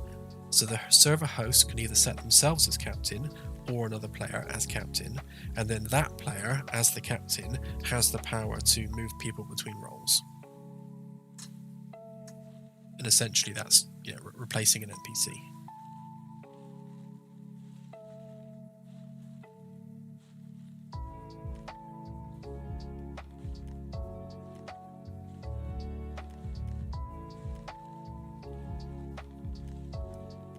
Thank you, Olivia. It always surprises me when I see a super chat because I forgot we had them. So yeah, thanks for that. When will the full game be out? So if we're talking early access, so full public, everyone can play it early access, will be hopefully in about 12 months' time. So from the point that Kickstarter ends, which is going to be in about 2 weeks, 12 months from that point, we hope to be going live with early access. Now, how long we're in early access is really going to depend on how much work is left to get done and how close we are to our final feature set that we've got planned. It could be longer. Once Kickstarter completes, I'll be doing a full public roadmap of what early access is going to contain feature-wise and what order we're going to be making things in to get to that point. And then we'll be able to have a clearer picture of what the timescales actually look like. The game's already on Steam. There's a free demo you can play right now.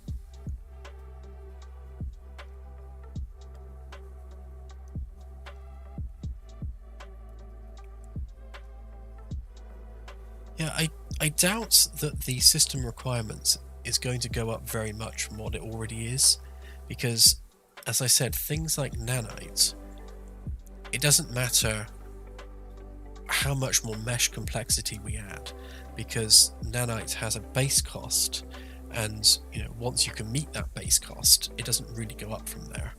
So with all the things we have yet to add, things like adding more ship, most of the time that's going to be on a different deck to what you're currently on.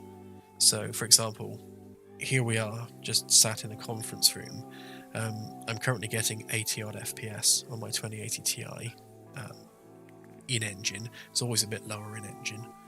Now it doesn't matter how much ship there is outside of this room, because none of that's being rendered.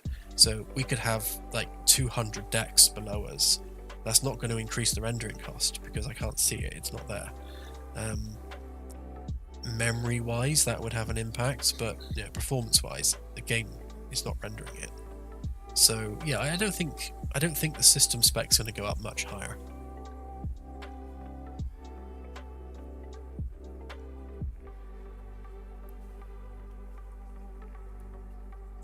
Who is designing the ships for the game? To begin with, me. So I'm designing the Magellan class. I'll also design the Pathfinder class and the what will likely be called the Agamemnon class for the destroyer. But we're going to have at least 10 player designed ships that will be released as part of early access. And beyond that, obviously I'm bringing more developers on board now, so some of them might be given their own ship class to work on, so that'll be up to them. But we do have sort of a design bible that they have to stick to, so things like, you know, how wide do the wall cavities have to be to fit pipes and cables and things, you know, kind of like, I guess, OSHA rules if you're in the US, or like building regs if you're in the UK.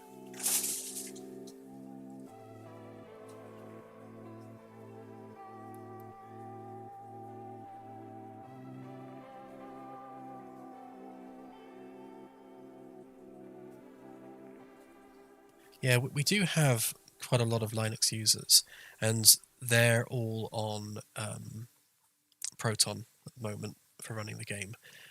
By all accounts, it runs really well on Proton, which is good. I think most of them are using Vulkan as well. So Proton, Vulkan, it works. It'll be nice to do, you know, a proper native executable, but Proton does work.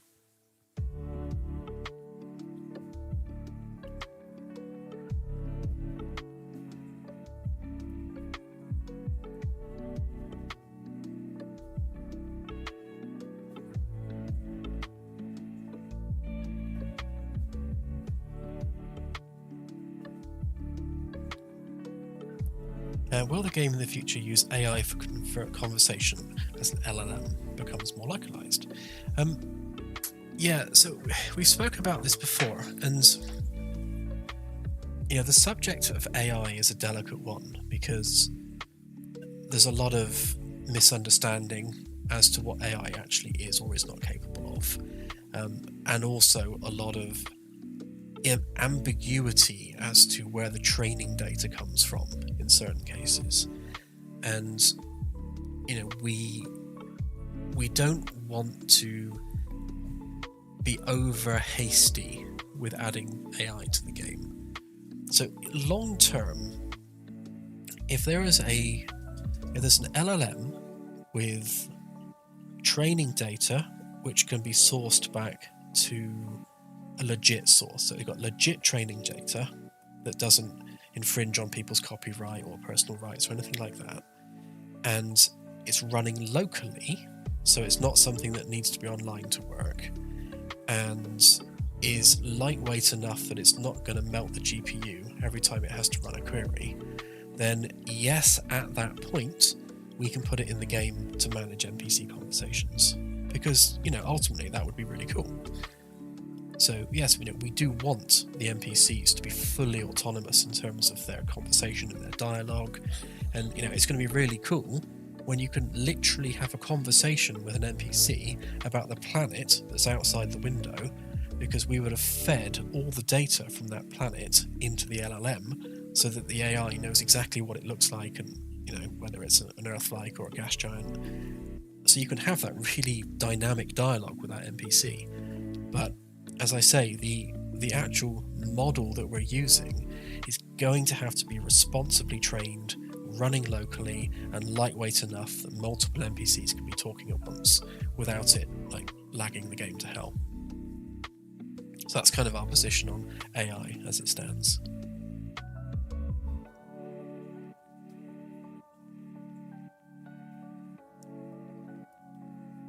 Will the game remain hosted by one of the players in the game, or will there be a central server for the game eventually? We're not planning on making it live service at all, so multiplayer servers will always be player hosted, But when we release the dedicated server executable, that doesn't mean players can't then rent a server and have it running 24/7, and then just have their crew dropping in and out as needed.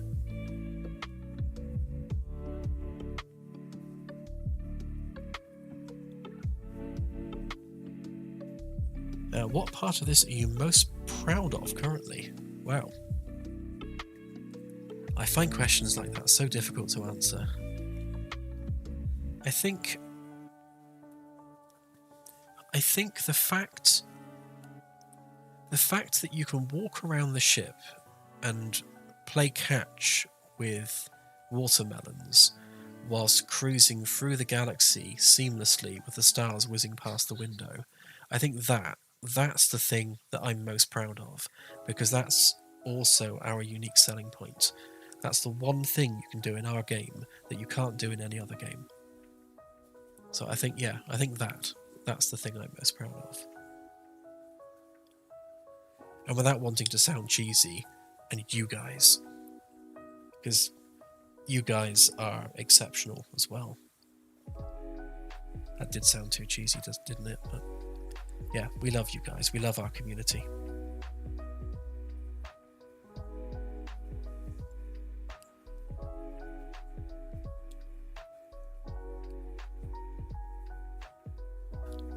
How will your main core company values ensure that this will not disappoint as Elite Dangerous did? Keyword, a team that is 100% focused on creating in-depth Galaxy content, but how Elite Dangerous is boring-ish.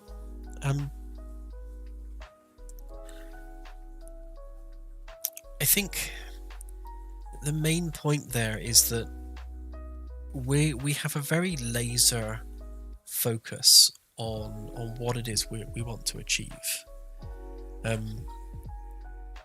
I love Elite Dangerous, and I gave a presentation at PitCon a few months back, and one of the first slides on my presentation was the original Elite running on the Commodore 64, because that was practically the first game I ever played.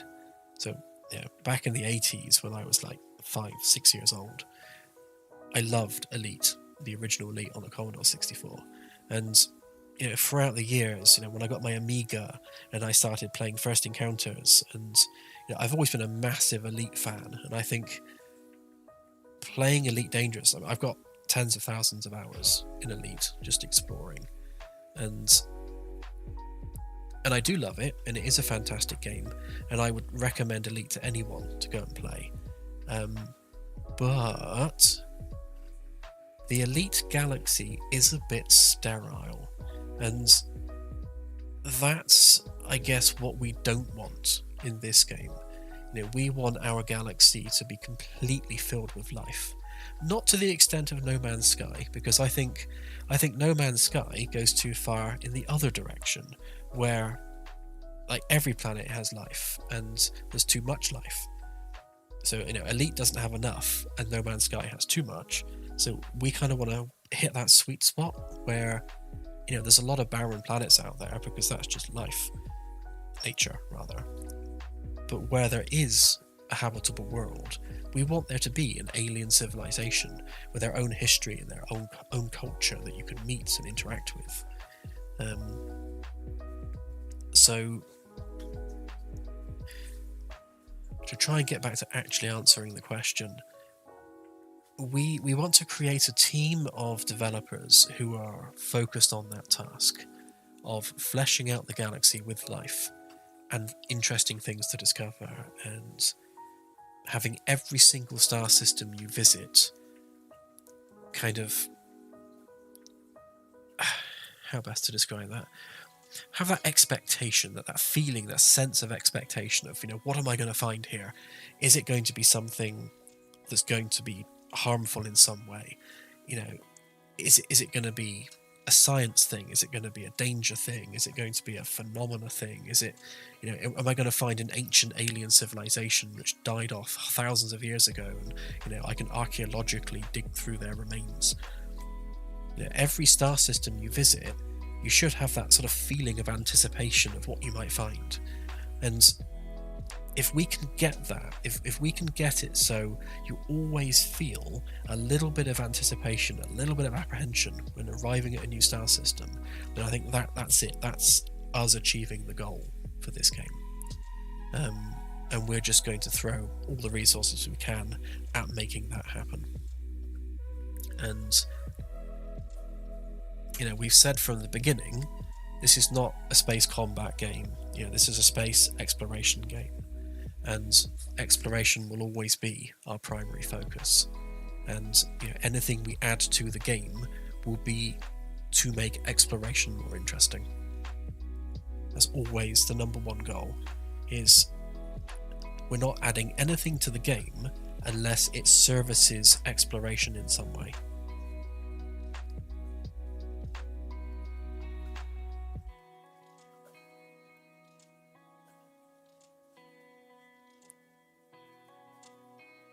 Will you hire a qualified sci-fi author to write story? Yes. So we've been in conversations with a couple of people, not least of which Drew Wager from Elite Dangerous fame. And the idea is that we're going to give different authors different sectors of the galaxy, because the galaxy is going to have hundreds of thousands of individual sectors. And then we can just say to that author, right, that's your sector. You have full autonomy over that sector. Write whatever you want within the bounds of the game's writer's Bible. That's yours. You own that. You own the story. You own the races. That's all yours. And then, you know, the next author gets their own sector and they deal with that one.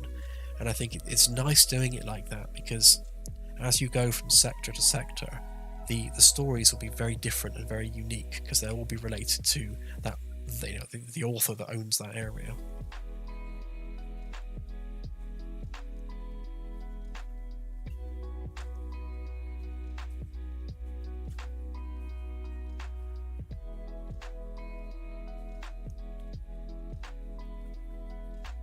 Thank you, Ninja Hat, that's really appreciated.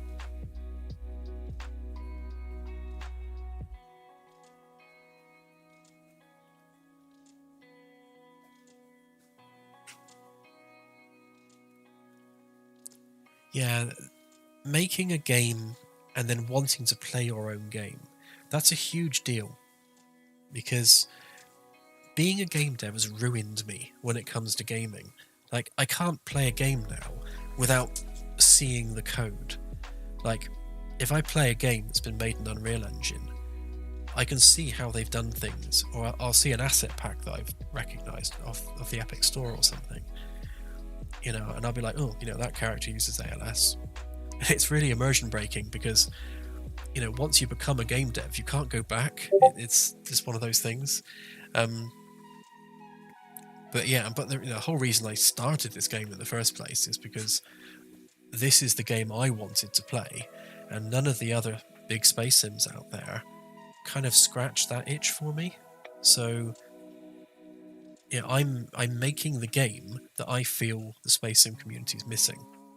So, you know, it is the game that I want to play. And I think what I'm most excited about is, you know, encountering those different alien civilizations and learning about them and who they are and what their history and their culture is.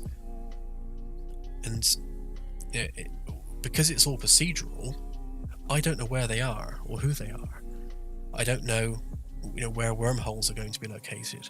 I don't know where the alien derelicts are going to be located, or where some stranded alien vessel with its SOS signal.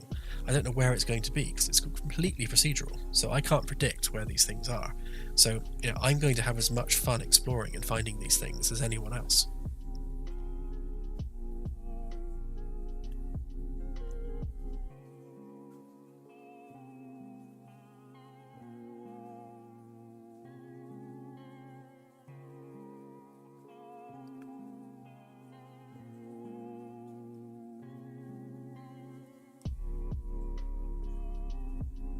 I think you pronounce your name Ryan. I'm a writer and work with a pool of sci-fi writers. We have actually bought in to develop some races on Kickstarter. Thank you. How can we get in contact as writers? The best thing to do is to drop into our Discord Claire, if you could please share the link to Discord again.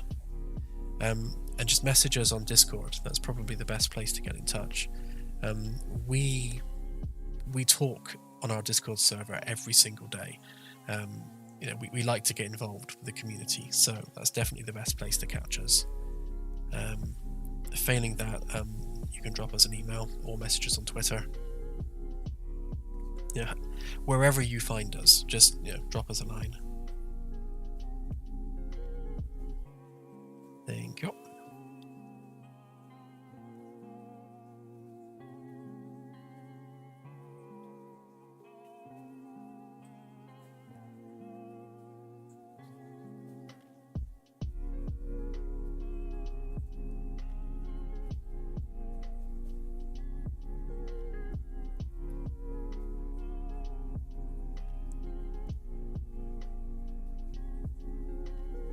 Will security crew members carry conventional ballistic firearms or something more high-tech? Yeah, our firearms are going to be, I suppose you would call them a lightning gun, but it's basically a beam laser. So the idea is that for like a nanosecond, it fires a beam of electrons and then passes an extreme voltage, like a lightning bolt, in a straight line along that beam of electrons. So you're creating a path for the lightning bolt and then going zap. I'm kind of picturing them like the original railguns in Quake 3 Arena. I used to love railgun battles in that. So they're going to be beam lasers. The hand pistols are just going to be single shot, lower powered beams, whereas the rifles are going to be like multi-shot beams. And they'll be tunable, so you can turn the power right down to a stun, and then all the way up to crispy or flambe.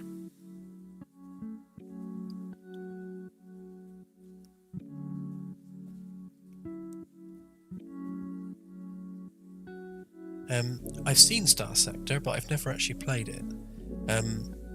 If it's the game I'm thinking of, they've got a really great social media presence, and I love their dev videos that they do. Their dev videos are like incredibly more entertaining than ours, so hats off to them for that. But I've never actually played it.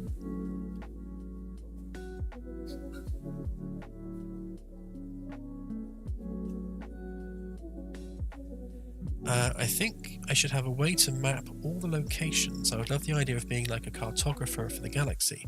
Do you have any ideas or plans for something like that? Yeah, so as you explore, it's going to draw a 3D breadcrumb trail on the holo display. Let me zoom in here. It's not there, of course. Hang on, let me just start that up a sec. Yeah, so as you're exploring, the sensors console will track every star system you've ever been to, and you'll be able to browse back through those star systems to return to them at a later date, or just to bring up the data. So every single scan you conduct will have that data saved for recall later. And on the Helm console, you'll be able to save locations anywhere in the galaxy, even in the middle of nowhere between two stars, you can still save that location. So the Helm will have its own database. So on here, it hasn't finished being developed yet, but this will be where that happens. I stopped working on it because I just ran out of space. So this needs to be bigger to make more room for the flight computer. But you will be able to log essentially an infinite number of saved targets. They're just saved on disk, so you can keep saving targets until you run out of hard drive space. But I want to add a physical keyboard on the actual console itself to save room here, so that we can do that. And then over here,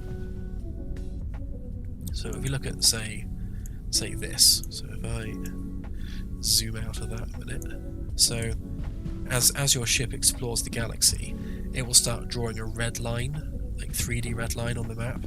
So if you were like flying in loops and loops and loops, you'd have like a ribbon following the ship to show where you've been. And then on here, right now we're in active sensor mode. I'm going to make it so that there's also a previous record data, so like an astrometrics mode, so that you can look at all the data that you've scanned already. And also, yes, there will be an astrometrics lab, but also on here as well. So you'll be able to come in here and recall any of the data that you've previously scanned. So if you wanted to role-play a conference, you can actually bring up live data on that screen. But yeah, the astrometrics will be on C deck at the very front.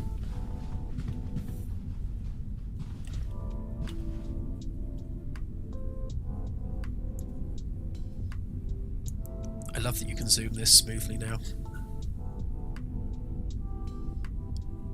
The little things that please me, and that pleases me.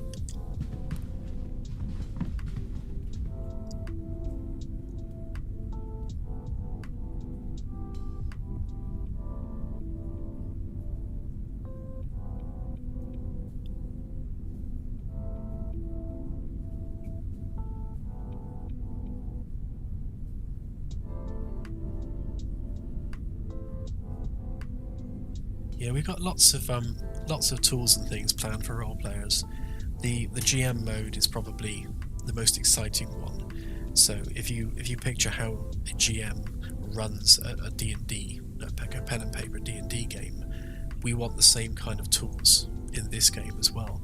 So you'll be able to start a multiplayer game in GM mode, and then the GM has access to spawn encounters, do things on the ship, cause random events to happen, move the ship anywhere in the galaxy, spawn themselves as different characters that they're role-playing, hail the ship as if they were an admiral on Earth, things like that.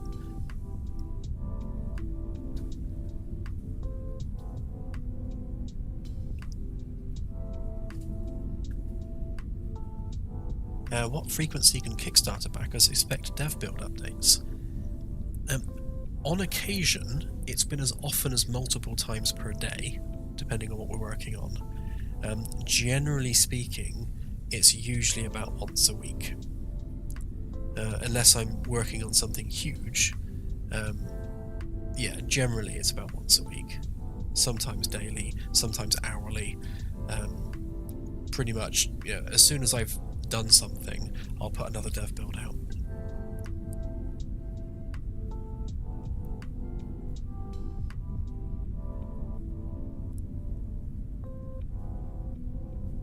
Yeah, these two rear corners here, this side over here is going to be dedicated to engineering, which is kind of why that's there.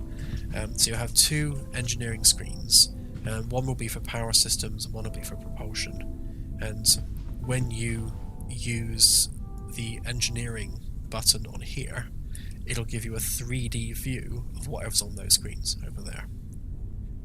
And on this side, we're going to have internal security on this side with a weapons locker, and on this side is going to be environmental control. So environmental control will be able to do things like lower the temperature of the lights across the ship, like put the ship into night mode, that sort of thing.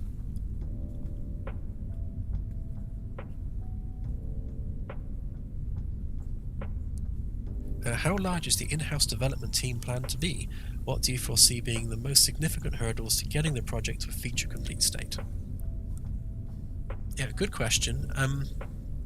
Obviously, so right now, we're up to about 250,000 on Kickstarter, which is amazing and great, and a lot of money. But at the same time, it's not enough money to give someone a secure career. So if you think about a typical AAA developer costing about £60,000 per year in wages, having 250,000 in the bank, you can't give that person job security for many years down the line. So it means we have to work with contractors rather than bringing people on full time. Now, we might be able to take on a couple of people to do specific jobs, like maybe a concept artist who's working for us full time, or a character developer who's working for us full time. But we can't build a huge team with what is relatively a small amount of money in terms of game development. Most games cost 5 to 10 million or more to make, so you know, we're still on what is relatively a very small budget. So we are going to be taking on lots of contractors who will be contracted to do certain jobs. And then as the game starts to bring in its own revenue, and that revenue becomes a consistent source of revenue, then we can start building the team up with permanent employees that are just working on the game, you know, 9 to 5, Monday to Friday. Oops.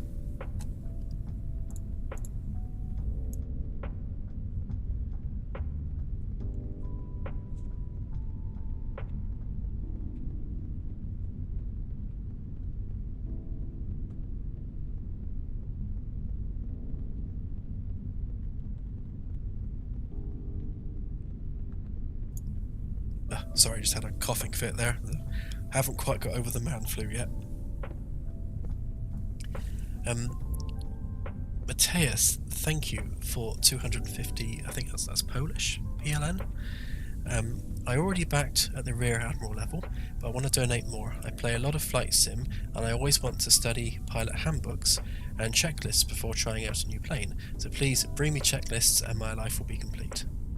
Thank you, and yes, and that's something we're actually going to be using these for, I expect, in the long run. So right now, the tablets are literally just a static picture, and indeed upside down. But it would be nice if we could start using these for an actual purpose within the game. So having things like a cold start checklist that you could just tick off as you go, I think that would be really good, and a perfect use for something like a tablet, and you know, giving it a reason for existing.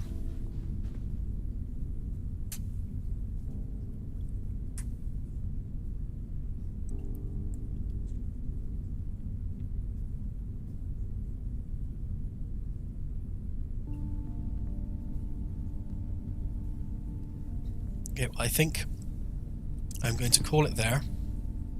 I think my throat is starting to suffer with this. Man flu and all.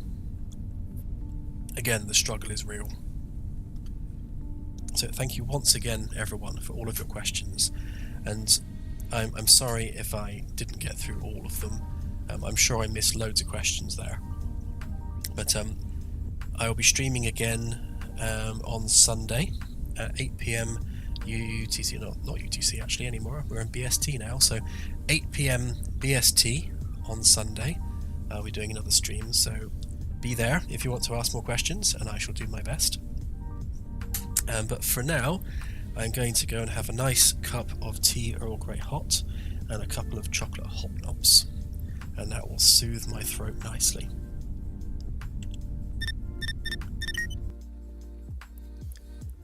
Oh, there we go. Okay, thanks again everyone, and I shall see you all on the next stream.